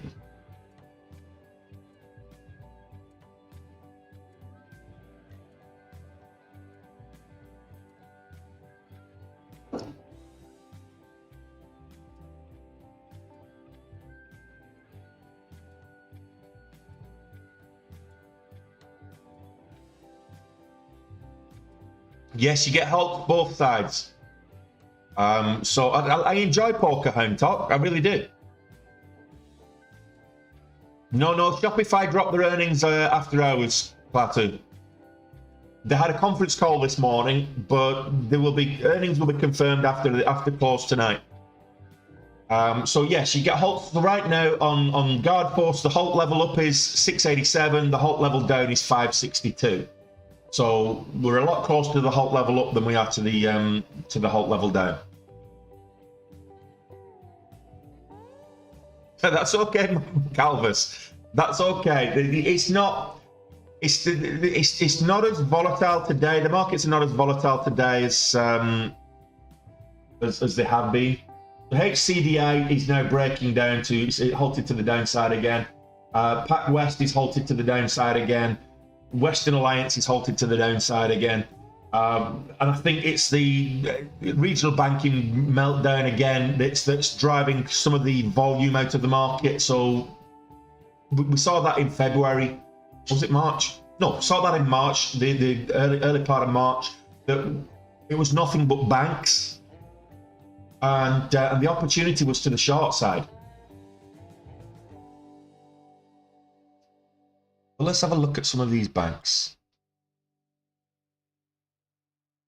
Zion Bank, for example, is not halted and has been trading in sympathy with PacWest and Western Alliance. It just broke the pre-market lows, so it's now it's under $20. So this is Zion Bank. MCB is another one. It's on the short sale restrictions list. So I did call this out pre-market as well, guys. I did say if you want to short it, get shorting now, because after the bell, it's going to hit the short sale restrictions list because they've sold off so much overnight, and it's on the short sale restriction list.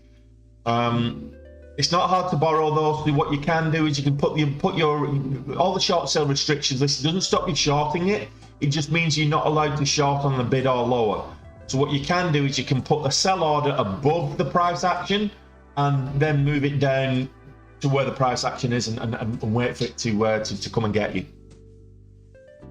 MCB, yeah, but a little bit of a bounce on the ones that are not halted. Like Western Alliance is absolutely tanking. I mean, this was a $25 stock at the open. So it's lost 50% of its value in this session alone. It's down 53% overall, but it's lost 50% of the value since the open, and it resumed straight into another halt. Some of these banks are going under. Oh, it's at the halt level, false halt.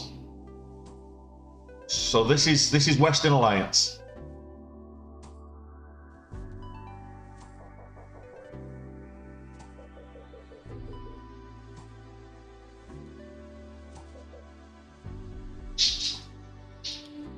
Yeah, those are unconfirmed though, Clatty.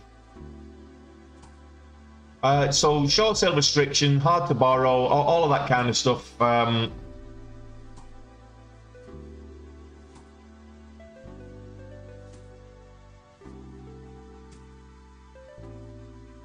Yeah, no, Shopify was this morning. You're absolutely right. I'm wrong. It's not often I say that. Don't let my fiance hear me saying that. She'll expect it. So yeah, Shopify results were this morning before the bell. Sorry, my bad. Just goes to show that I am human. Yeah, so it was an earnings beat across the board this morning. Shopify. My bad.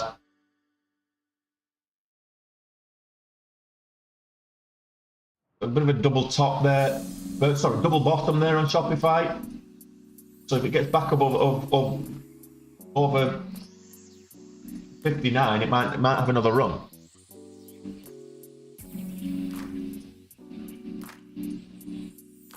So that's Western Alliance straight into another halt. PacWest is selling off. It resumed and it's pulling down.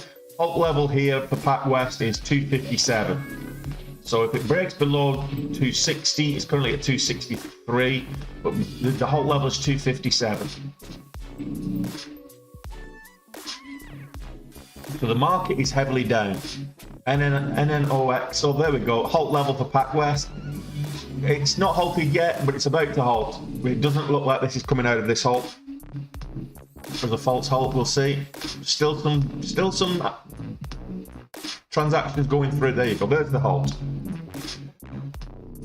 So NNOX pulling back, rejected up there at kind of 1480s.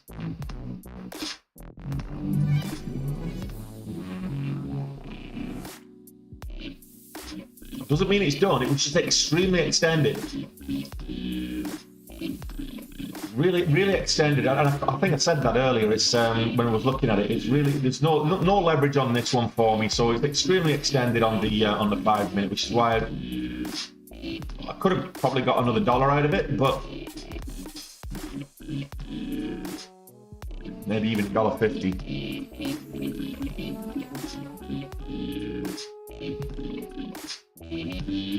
And again, at the moment, Hang Talk, I'm being conservative with my equity positions, simply because, well, quite frankly, I'm over goal for the month already on my main account, and I'm concentrating on looking for things on the small account. So this is my main account.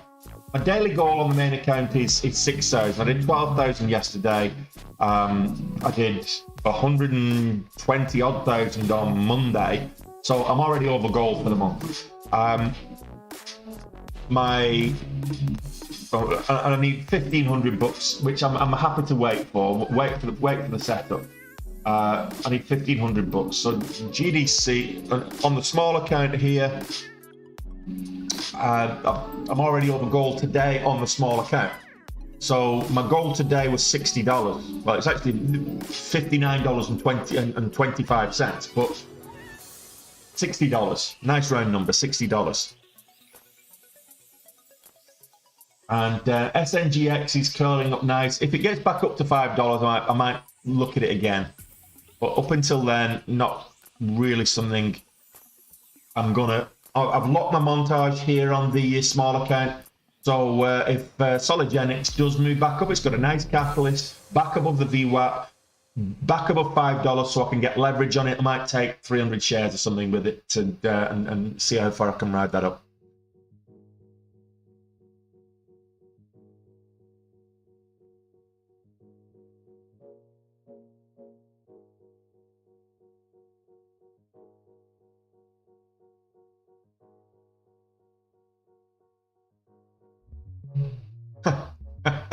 Right, false. I'm kind of. I saw Calvis's comment and it was like, huh? I'm trying to work out what that was, but then I'm kind of working my way back through the chat. I saw your comment, Vols, and yeah. So that $40, I made that back, and then some on what was it, XIN, which is sold off hard today. Let's get rid of XIN. Shopify still looking good. HCDI is still halted to the downside.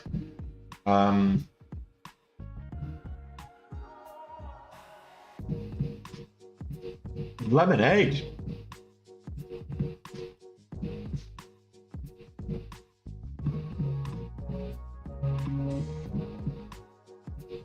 Okay, so Lemonade. Let's have a look at Lemonade.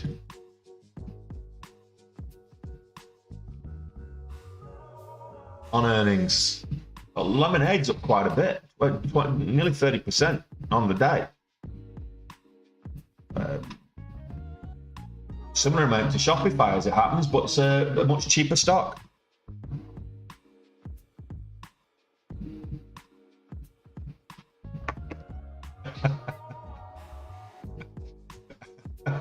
I just can't keep up with you, Alistair. You're in the Discord. You're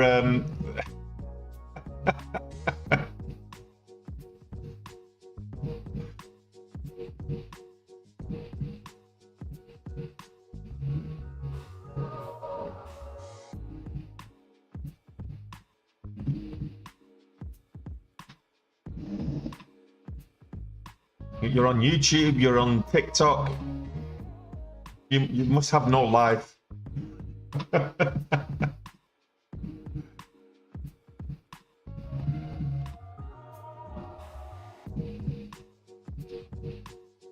Yeah, so yeah, so the context there for anybody wondering what Volt and Calvus are talking about is yesterday.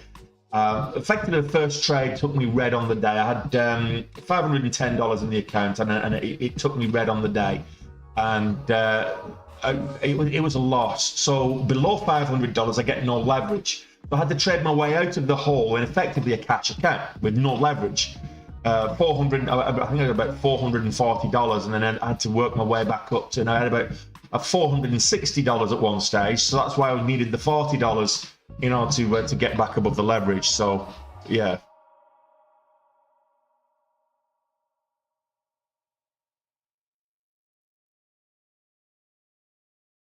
Well, you're everywhere anyway, Alistair. So it might have been. So Guard Force, where was I was looking for Guard Force.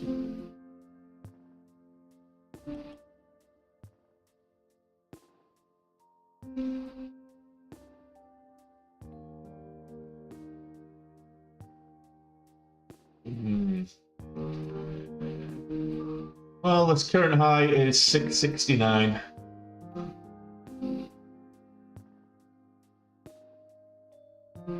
It's got a big gap to fill. Huge gap to fill from when it gapped down on was it Tuesday? Big gap down after hours. What day is today? Thursday. Yeah, so Tuesday after hours, massive gap to fill.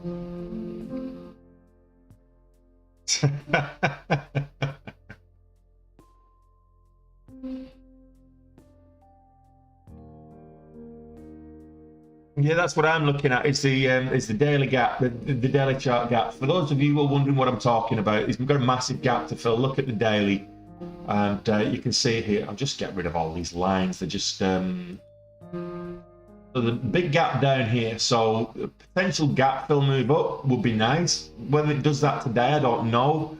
It would need some good volume to achieve that.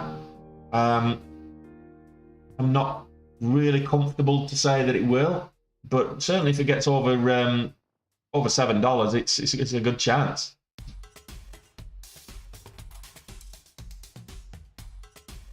Yeah, absolutely, but there's still a gap to fill, is what I'm saying.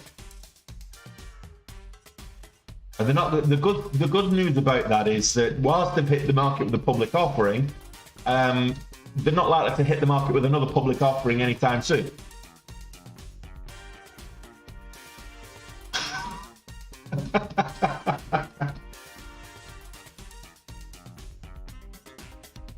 Yeah, like you say, omnipresent Alistair. There you go. Always hound talk. Always. That's what I'm looking for. Key support areas, key support and resistance areas. That's always what I'm looking for.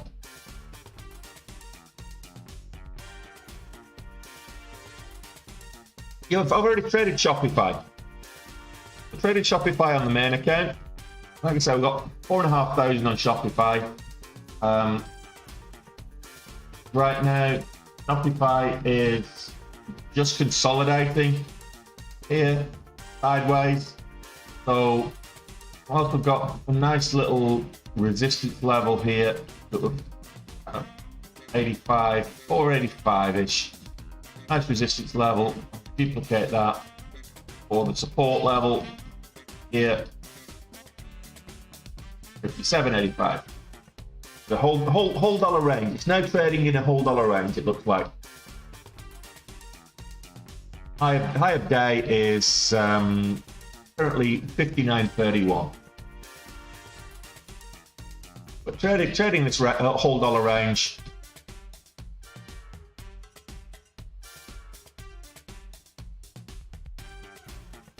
We'll see.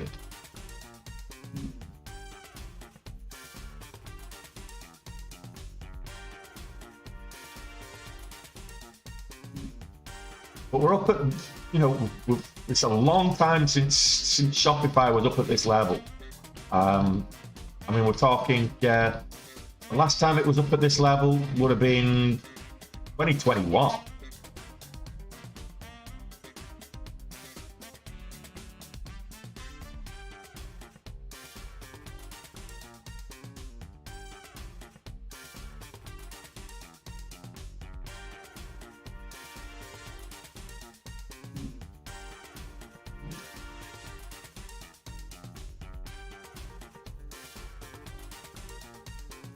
Right, getting a little bit of a bounce on the banks.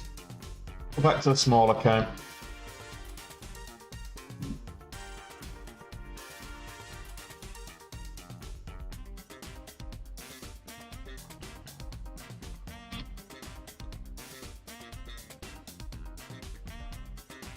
Let's go back to the banks. Let's have a look at these banks.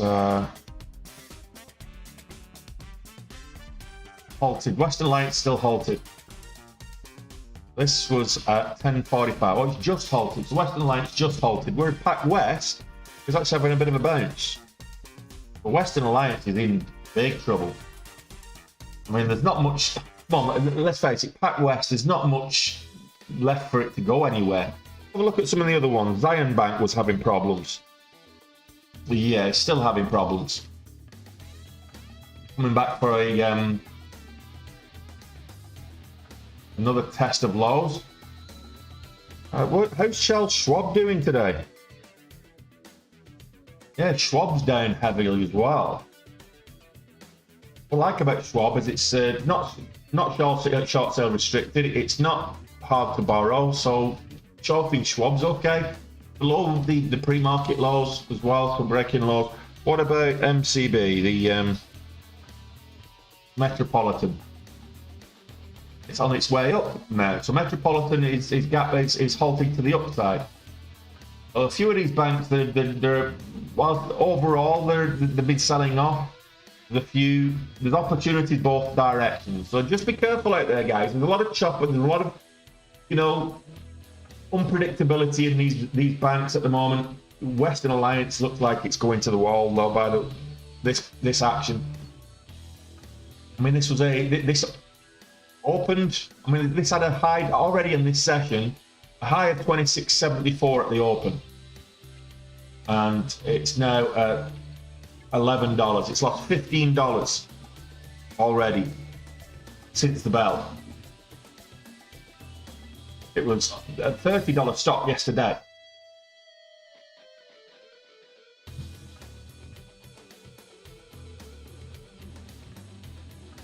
Let's have a look at some of these ASNS. Not great volume, no, I don't like it. It had a great move on Tuesday. But I mean, this went up to like 950 on Tuesday, or whatever it was, over 950. Let me have a quick look. Yeah, 958. Just went to on Tuesday, and it opened under $3. So there's opportunity here. But right now, I just want to see a bit more volume on ASNS. This halted at 45, so we've got a minute left before it resumes. A little over a minute and a half.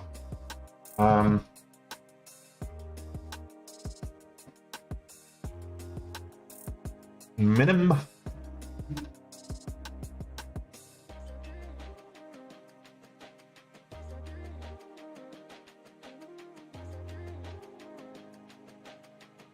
Yeah, just this is looking a bit dodgy. No consistency on the volume, and the spreads are horrible. Like 20 cent spreads, 17-cent range. The range doesn't cover the spread, so there's no opportunity there.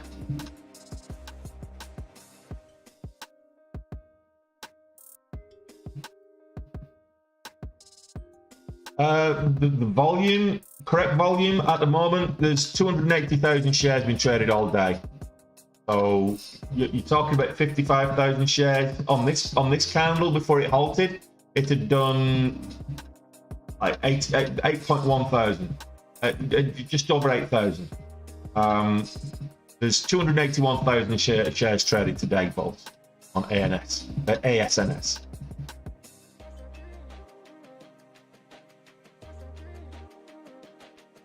No worries. There we go. There's resumption. A bit of volume coming in. Over $5. Is there any leverage on this one? No leverage.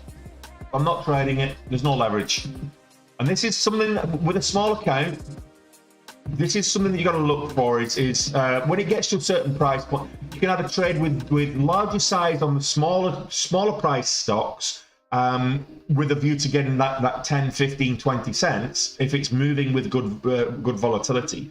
Or you're looking for the higher price stocks that have got leverage, which allows you to take, a reasonable share size, again, to get that 15, 20, 25 cents.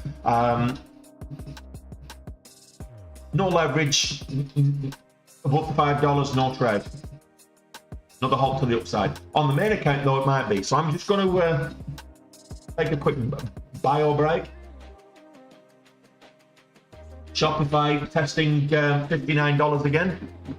I'll put Shopify on here because, quite frankly, it's not halted.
Hi guys, how many likes did we get on the old tickety tockety? Can I feed the beast? Is the beast getting fed? Somebody let me know. How many likes did we get on the TikTok? Did she get fed? She's not had a treat yet today.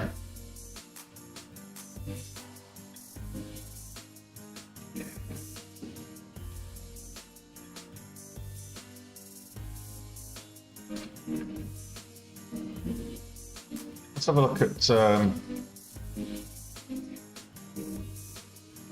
oh my goodness, that was a big gap up. The news pending. It's halted news pending. Well, that's a massive gap up. But it looks like there's something going to happen with Western Alliance. Oh, look, you can have two. You can have two treats. Sorry, but it's crop camp. Yeah, I've been out and bought a couple of packets.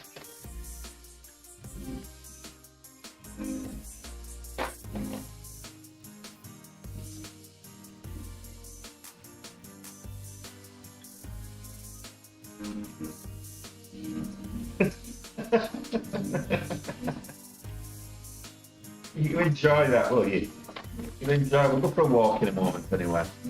Nearly 4 o'clock. We're almost over goal on both accounts, so. On this one as well? Oh, you missed it. You missed it. Can you stand up for it? Can you stand up for it? There's a good. Get it properly. There you go.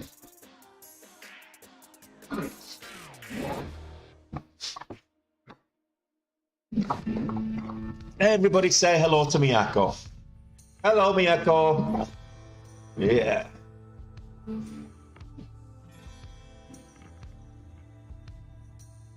My goodness, she's at somewhere. You're fat. You're getting fat. Do you know that? I'm overfeeding your duck fillets.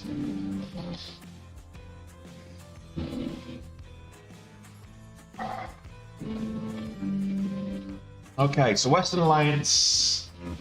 We've got Pat West is halted to the upside as well.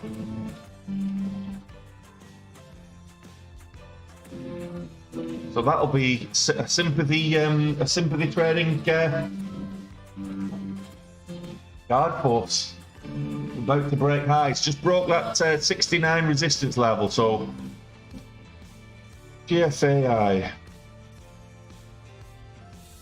They'll put 70. So just broke that key level. Still, I don't like that triple top, but there you go. Nice. So whoever said 69, of course she's better looking than me. I mean, that's little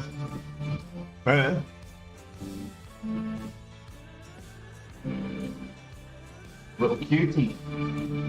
That word is not synonymous with me, and it hasn't been since I was 7.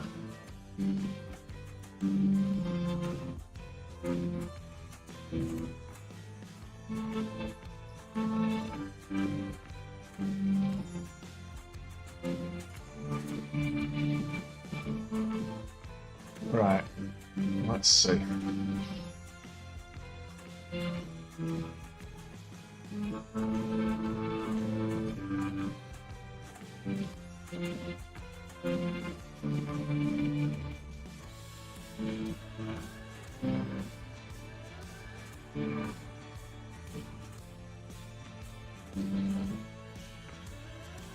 like an idiot, I'm in the wrong account.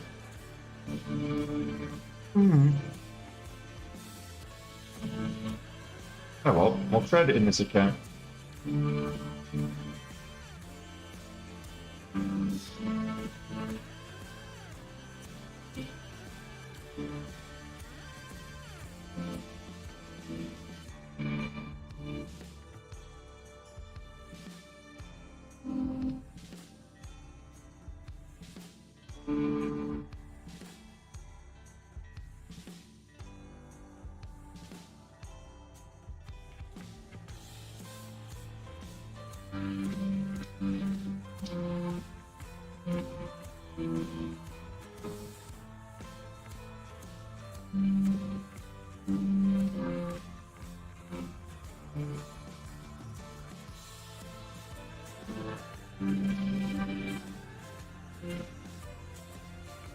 Well, should get over $7 here.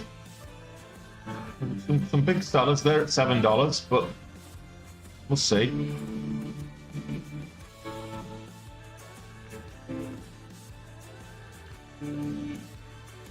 There we go. 39 now. Goes. Ooh, next attempt. Here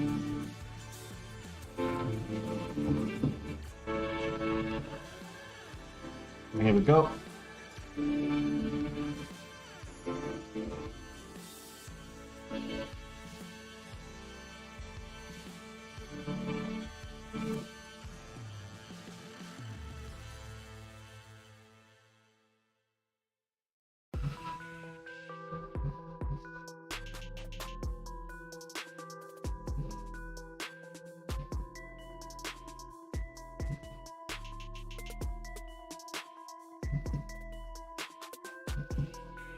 Actually, I've been a lot more chilled this week.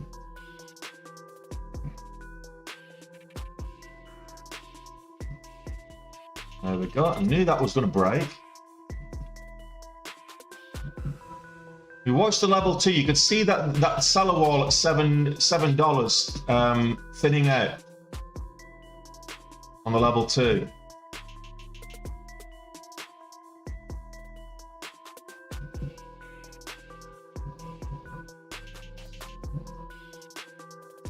There we go. Put a stop there at $7. If it comes back below it, I'll get out.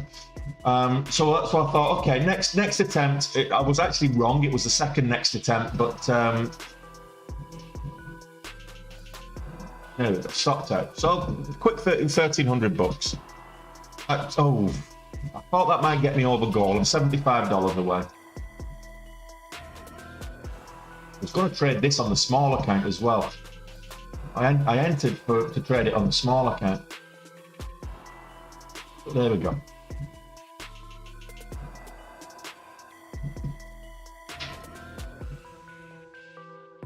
$50 on the small account would have been nice.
God, folks, it's got quite a lot on the level 2 here.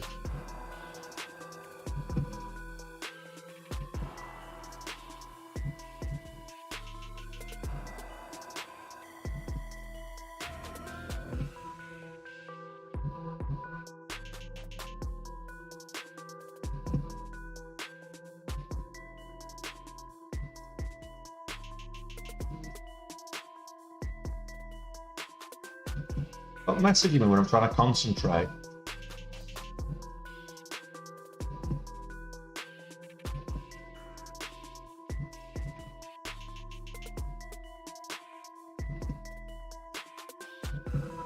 Between the spreads at the minute, so I probably need to get 750 out of this. Spreads are not helping.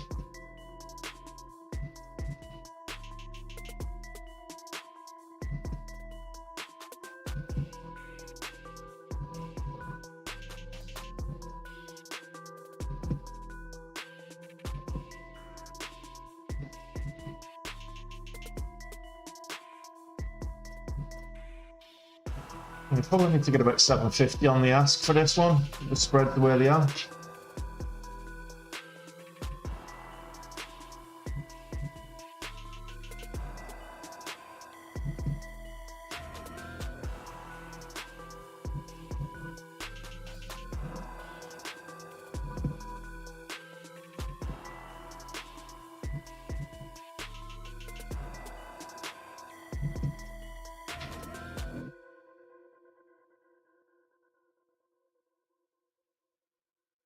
Price action is key. Just remember that, guys. If you're not trading price action and you're finding yourself that you're not profitable, that's probably why. Price action is probably the biggest factor when it comes to trading.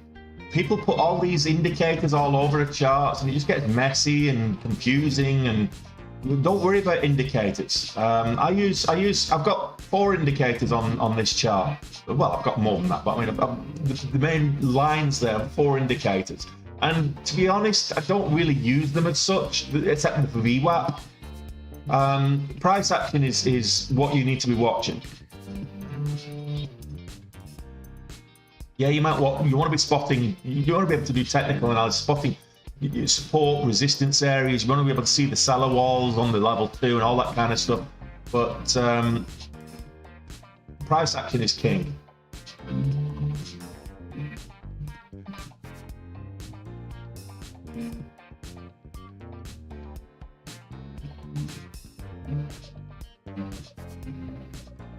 Oh, don't tease me.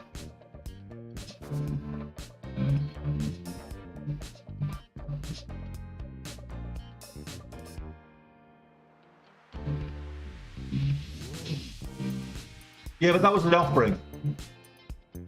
There we go. Got 10 cents. Took some off the top.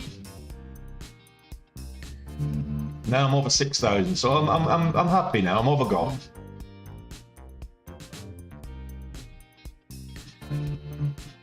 Range is 25 cents. Once I get 20 cents up, I'll put a over the $0.50, and I'll put a 20-cent stop in place. 20-cent trail.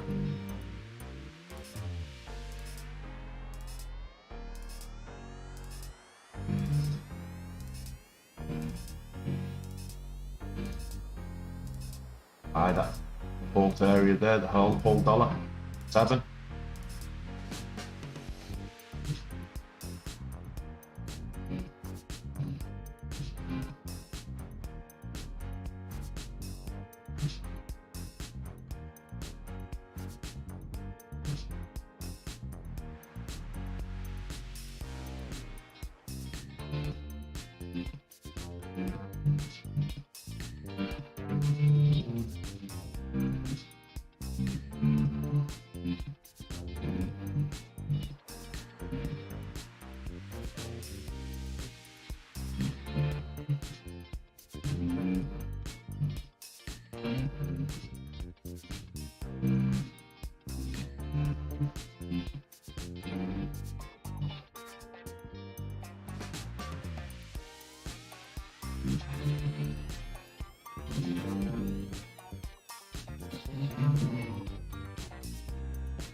Where did that?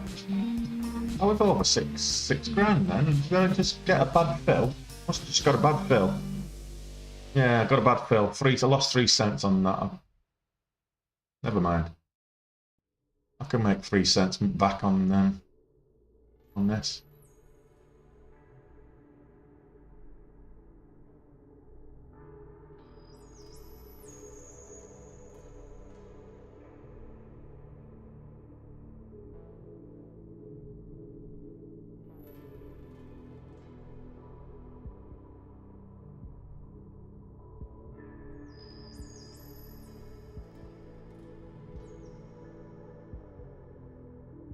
There we go, back over 6k. Just a quick scalp there. And we're done. 6,300. So that's how you hit goal on multiple accounts, guys. So yeah, and honestly, yeah, I'm feeling a lot more chilled. I think having 2 days of hitting, well, 3 days over 50k. Effectively, I had a 49k day and 2 days over 120k. So having 3 days in a row where across the 3 days there's over $250,000 in gross earnings, that's going to chill anybody out, Alistair. Yeah, no, the spreads are a bit choppy on a few of these. So that wick up tells me that it's struggling to get up to 750. It might do a bit of a creep up to 750 to break, but this probably pull back first. You probably have an extended run of red candles on the 5. ASNS.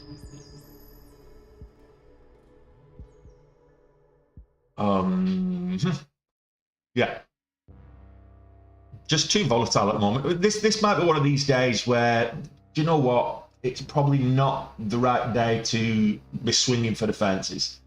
If you've got to goal, get out. It's as simple as that. Now, I'm at goal on the main account. You've just seen me do that. In fact, pretty much across the board. No, I think I traded the small account before I went live. But look, I'm up on the small account. Over goal, substantially over goal on the small account from pre-market. And if you're wondering where I traded this, so thanks to Mike again. That's the third call out I've given you today, Mike. Thanks to Mike in the Discord, called it out. I think he called it out when it was break on this count here, breaking 250 or whatever it was. And I got in here, 100 shares again, 100 shares, just taking profits as I'm going. And then I got in for the break of $5 and took profits up here at $5.40 something or other, and finished $117. So for a starting position today of $592 to get 117, that's a great result. It's that's about 16% ish, 17%. Yeah. It's 20%. Good, no, close to. No, it's about 18%. I'll get there. It's about 18%.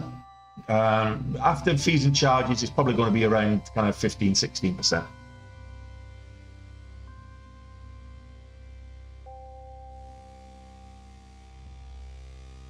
Yeah, Ed. Just if it's affecting you like it was me last week, for example, I was just not having a good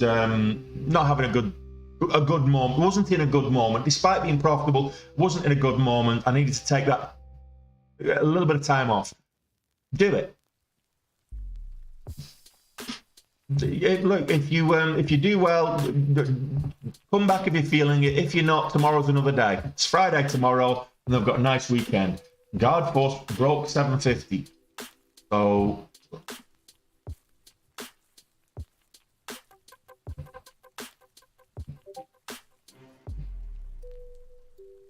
Guard Force up at 750 now. Who's in the Discord?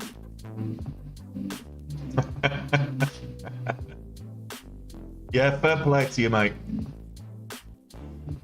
Divinator, nice. That's good. That's a good. You did a good trade on ACGN there, Divinator. Really good trade there. We've got leverage on this one. Yeah.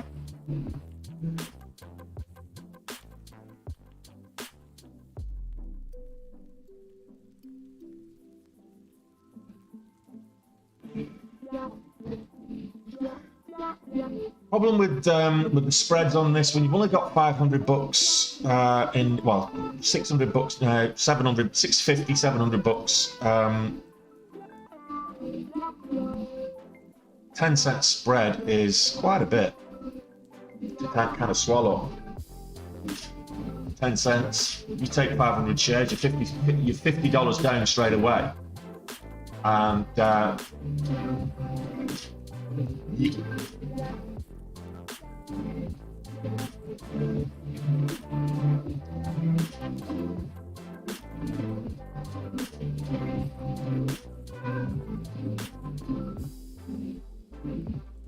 no worries.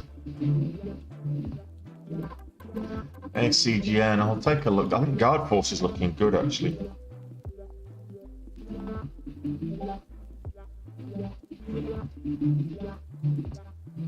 ACGN. It's not volume. Who said ACGN? Oh, right, okay,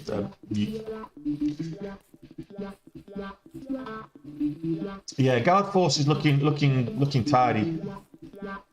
It's that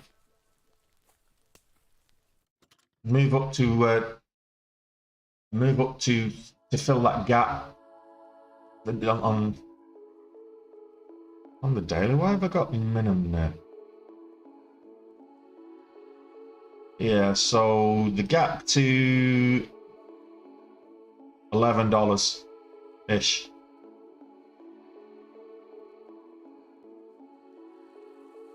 Can fill that gap, great. We'll all have a piece of it.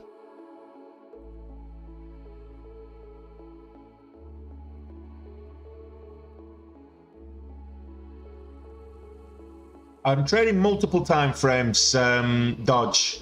So I'm looking at I put the 1 minute up for on the TikTok. If you go over to the YouTube channel, you'll see that I've got the 1 minute and the 5 minutes up on the YouTube channel. But I'm actually looking at 5 different time frames in front of me. I've got the 1 minute, the 2 minute, the 60 minute, and the daily. So yeah. And then I've got over here, I've got 8 different tickers on my watch list screen. So,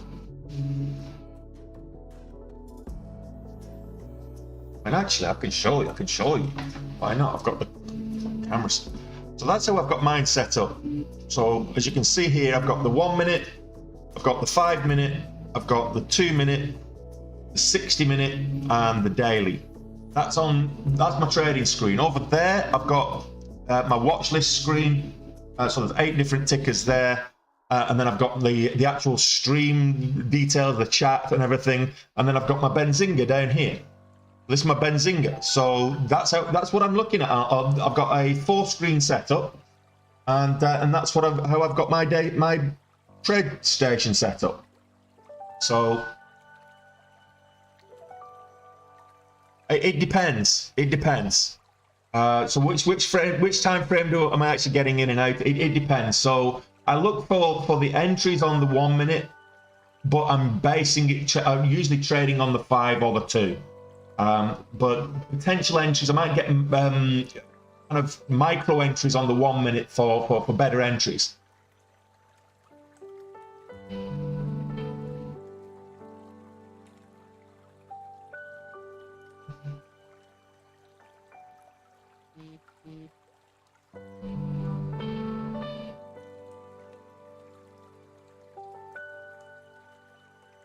Okay, so I'm taking guard force. I've only taken 100 shares. If it continues to move up, I'll scale in.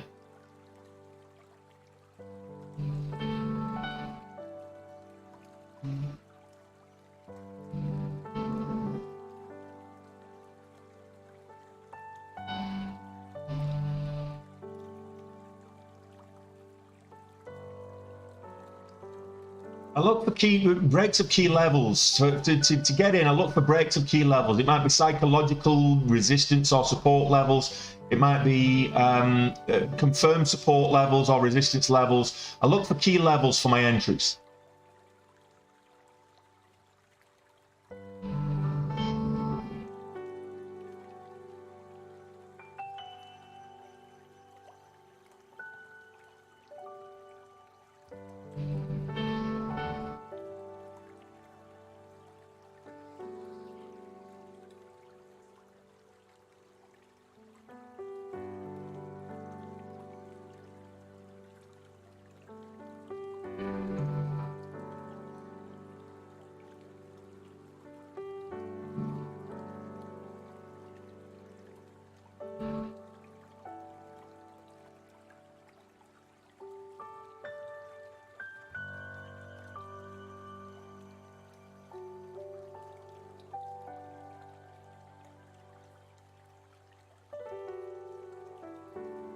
I'm in at 10, so I'll put my stop at 20. When I get to the chance to move my stop up a little bit more and double up, that's what I'll do. So what I'll do is make this a safe trade.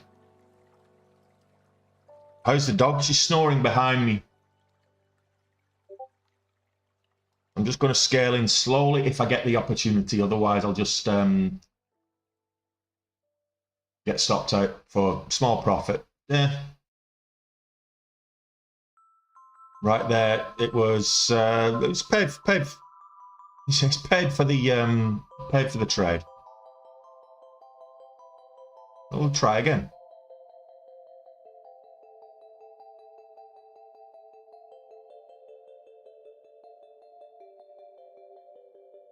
What's the solution for selling fast? Hotkeys. So if you're selling fast, you want to be selling on the bid. That's the solution. The bid plus tolerance. Ah, that was a poor fill.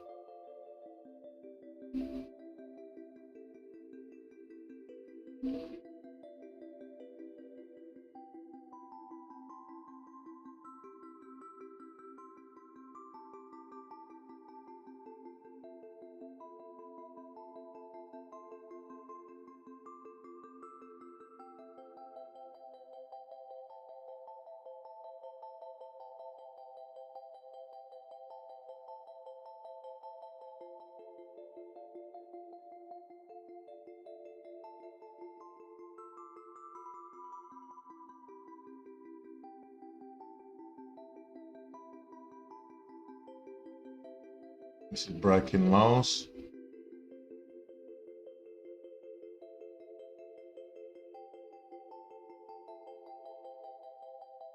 Needs to hold the $8, otherwise I will be getting out. Unless we're going to bounce here.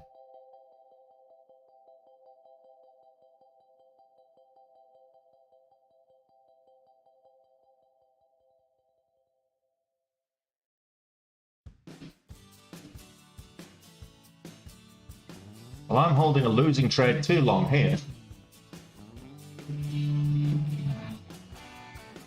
Because I'm waiting for it to break new lows on the 5-minute.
Okay, so whilst I've got the stop in place, I'll answer the question.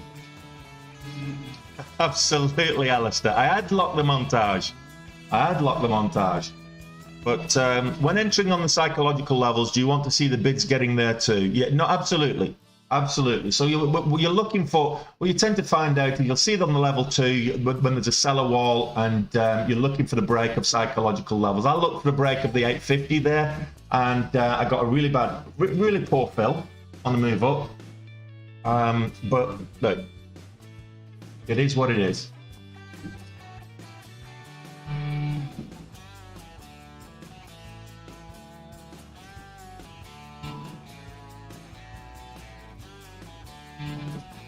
Yeah, small wins in a small account. You don't want to be swinging for the fences at any time, any kind of account. You shouldn't be swinging for the fences. And I'm trying to have a big day. If you concentrate on the base hits, the big days will come to them on their own. What you'll do is, if you concentrate on the base hits, the big days will come. It's that simple.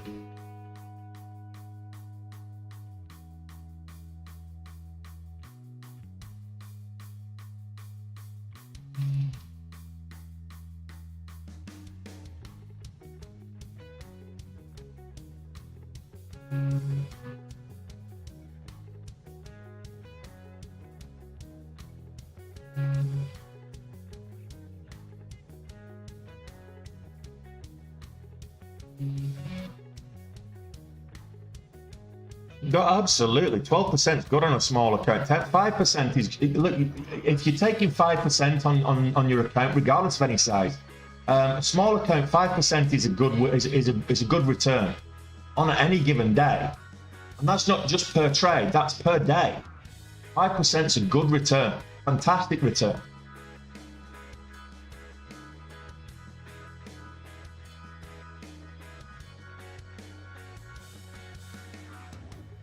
What about selling too quickly? I try to take half off when I hit my target, and then let the rest ride and move my stop to break even. And that way you can get in. But you need to get into a profitable position first, and I'm kind of conscious that this might go up and make a double top. 5% a day keeps a day job away. Yeah, absolutely. Green is green, 100%. The whole point is to get green, stay green.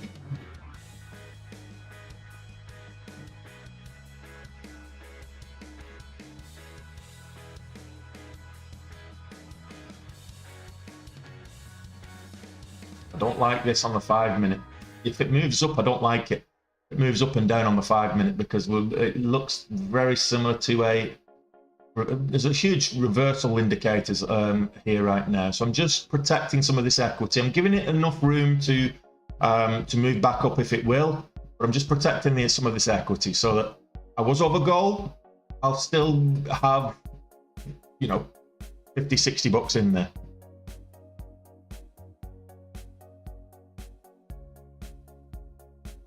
Is it down at 47 now? That doesn't surprise me. Did they hit the market with an offering? Is that what's happened with the top? Let me have a quick look. I'll have a look in a minute.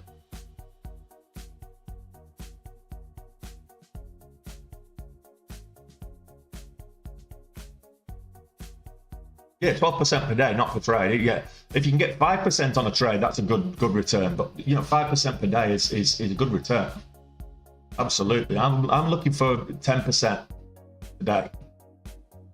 Well, 10% is 60 bucks.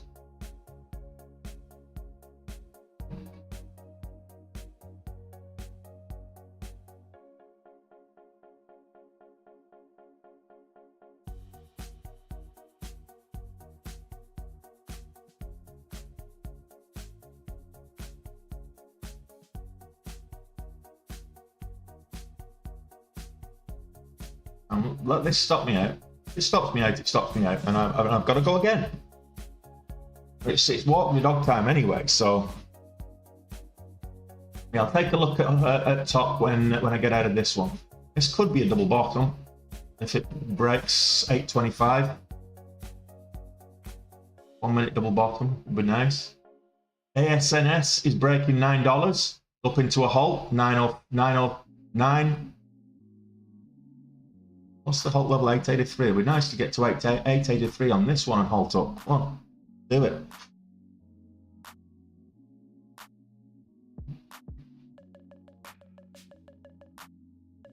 But ASNS is up at 909, halted, I think. Yeah, new high. No false halt. This one's going to stop me out now. Very surprised if I don't get stopped out here.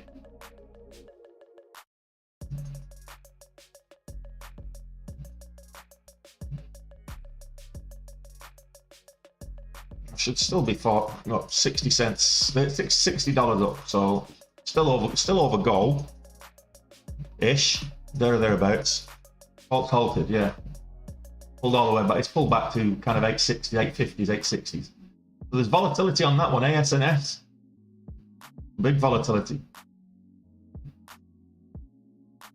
Bullish momentum seems to have dried up here.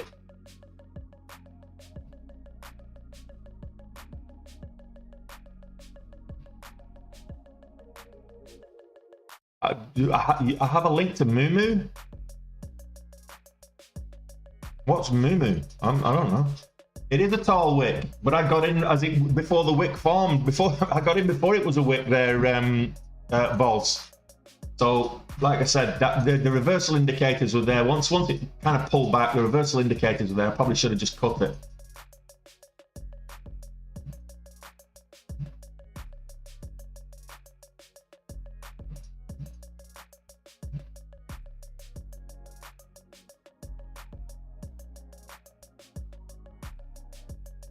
This can get back over 825. It's a nice double bottom formation. So if I don't get stopped out and it goes over 825, I'll hold it till it goes back up. Back over $8, 825. We'll see. No, there's the stop.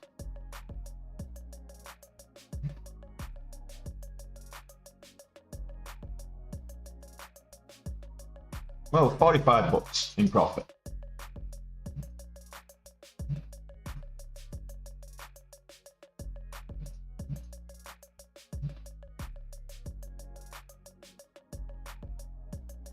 So we're not too far off goal. We're still green. And that's the key.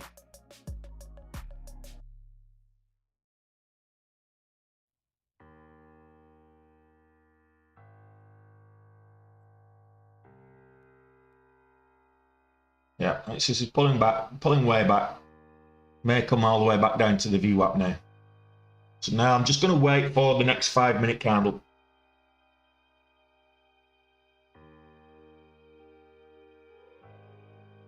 I wouldn't say head and shoulders, because you've got this swing high is higher, then you've got a lower swing low, and then it's pulling back. So no, head and shoulders, no, it's not even a double bottom now because you broke the pattern. So either which way, it's just step staring down.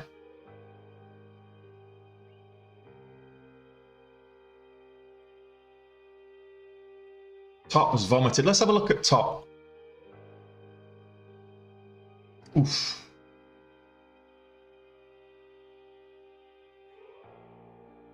Is that an offering, is it?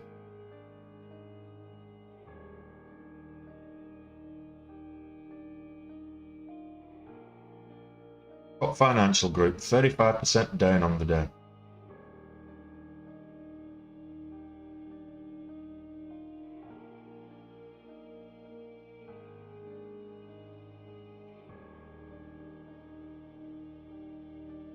What's going on with Top Financial today? I'm just trying to see if there's anything.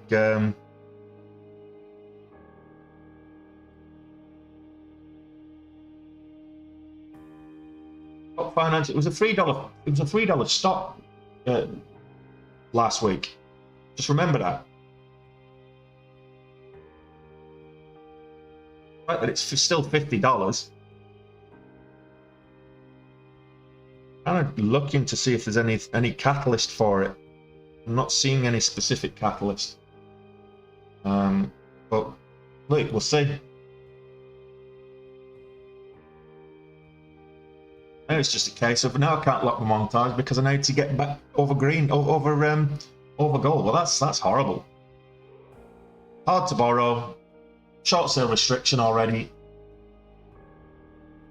I mean, this went up to like 256 from like $20, whatever it was.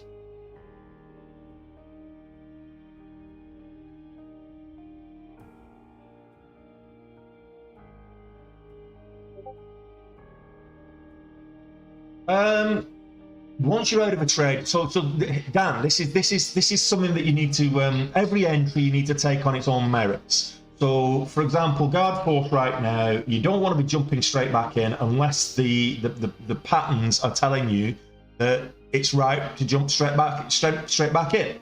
So if I got there, I got stopped out here. Now, if I got stopped out here, for example, and then it starts to make its move back up, I might have got back in here, break of new highs, as we start making that move up, and then it would have pulled back. So I got a fake out.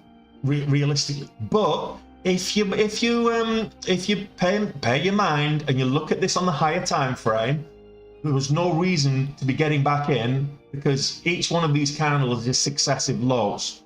So you're looking at the 5-minute chart, the higher time frame, and you're looking at, okay, the next 5-minute time frame could be an indicator of a move back up. But right now, we're not getting that. So this move down, even though we've got a bullish wick here, we need to wait for the 5-minute time frame to confirm that 780, 785, that we're getting some bullish action. And then what you'll be looking at is, okay, where's the pattern on the lower time frames for the entry? But you want to be seeing bullish trending. So you want to see the next candle on the 5-minute now to make a new high. You wouldn't have got in there on a doji, 5-minute doji, and you wouldn't have got in on a 5-minute red candle.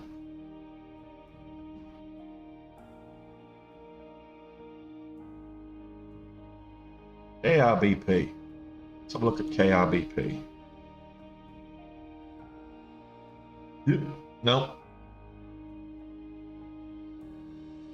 Nope. Have I not filtered out the crap volumes on these? No, I've not.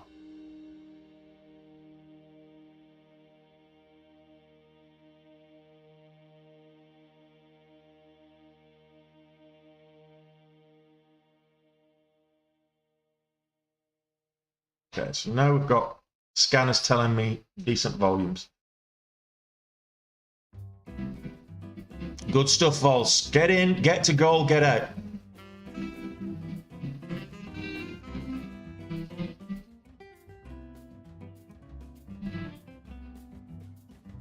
Yeah, the market, Apple's going to drag the market one way or the other. Probably both. That's because you're trading too big, Dan. It's quite simply, you're trading too big. If your emotions are getting if you're getting invested in your emotions in a trade, because you're trading too big. You're trading too big for your equity.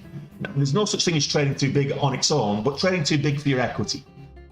So you need to get away from that. You need to size down to a point where you're comfortable emotionally trading it. And then when you get consistent trading a small account, then you do that for a couple of weeks, and then if you're okay doing that, then you'll scale up and you move up like incrementals. You might start trading like 100 shares or 50 shares or whatever it is you're comfortable doing that's not emotionally impacting you.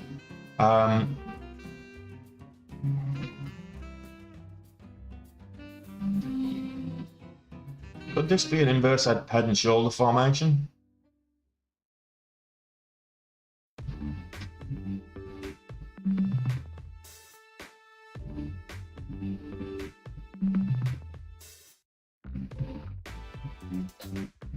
They deduct everything overnight.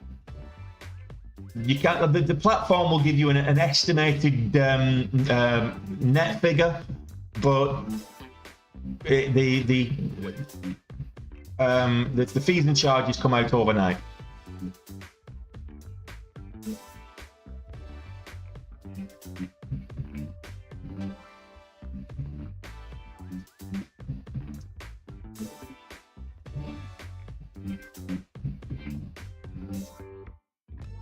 $8.85. We went up. We got 10 cents on that. So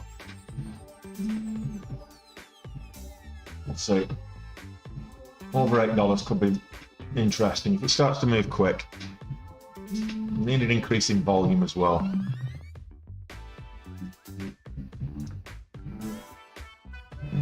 Excuse me. Might just take the dog for a walk for a little bit. It's not a pair. We don't do forex on this channel. Sorry, T. This is equities.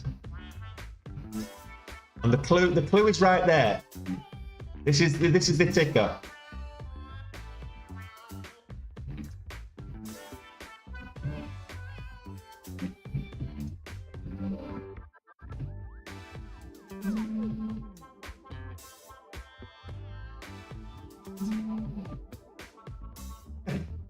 Nice. You're still on the 4X though, aren't you, Alistair? You're on the 4X. So what, are they increasing it to 6?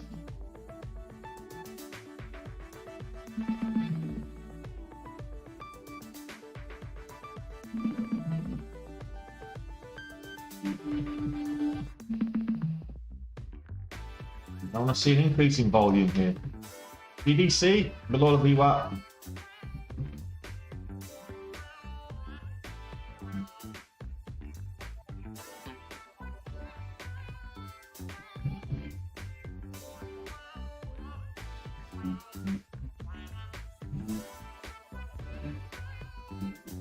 Nice, good stuff.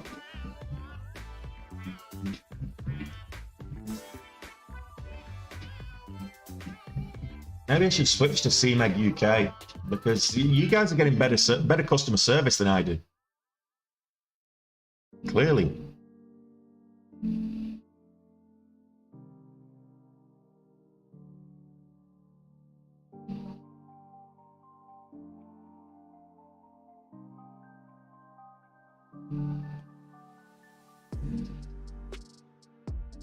I've gone and pressed a 3 instead of the 1.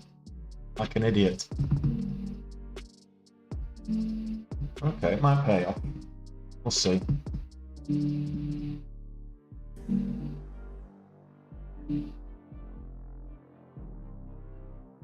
Might not.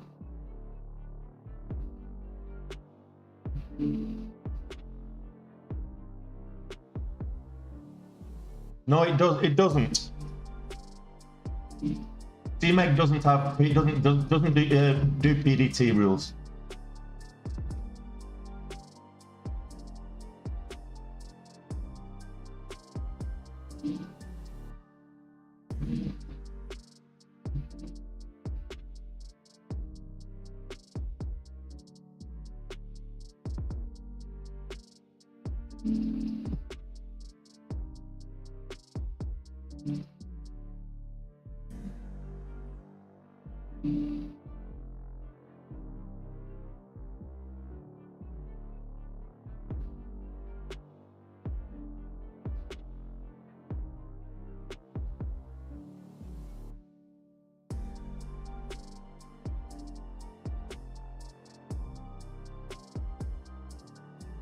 SNS trying to curl back up towards 8.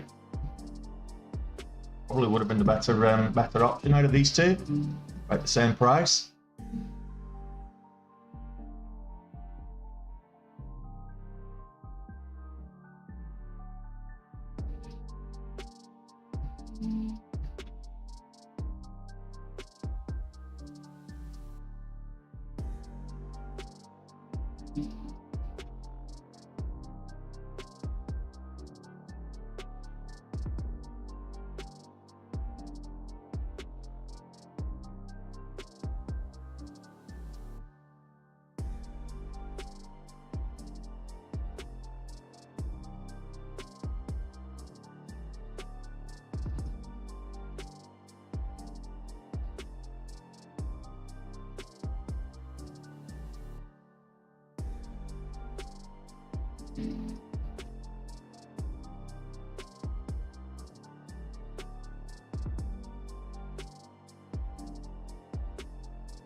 It depends on your location, I guess.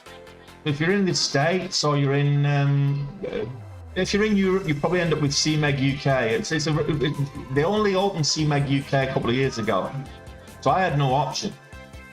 I was CMEG Trinidad and Tobago. Yeah, I picked the wrong stock to trade. ASNS is absolutely motoring up there at 820s.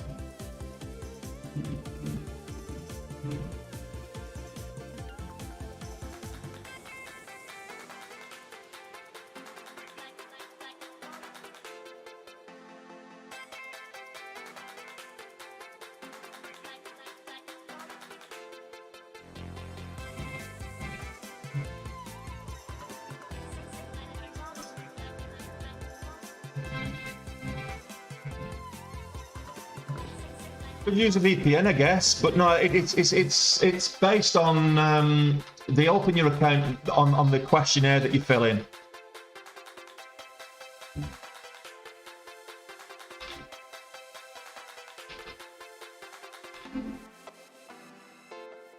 The customer service, Dan.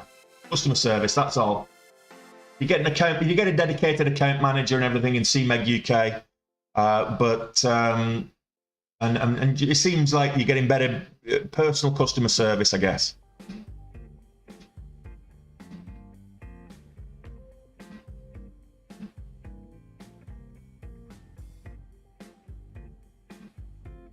Yeah, ASNS halted up at 8:30s.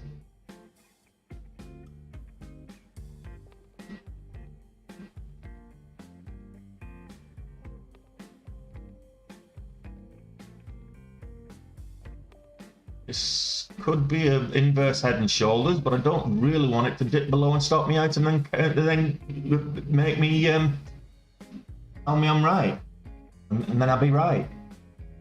So I want this over $8 now, and it could then move back up to the top because there's a shoulder and there's a head and there's another shoulder. So I need this to curl up and completely break the neckline. So neckline at 790s. No, it's the big move's gone. It went up to kind of $6, so the big move's gone. It's retraced more than 50% hang top on that one. I mean, it's way below the VWAP. Yeah, I'm gonna leave this the way it is. Okay. That might push the stock up. That might push the stock up. Well, I think it's time for me to call it a day before I get myself into... Oh, it's a live account, boring. It's a live account. I'm going to walk the dog and come back in an hour or so. So I'll see you guys later, I guess.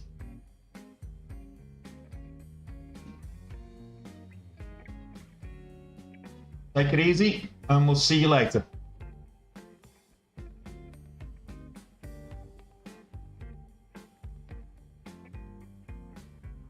You have a good one. My dog's dying. She's got crossed legs at the minute, so I'll take her for a walk. Okay, take it easy, guys.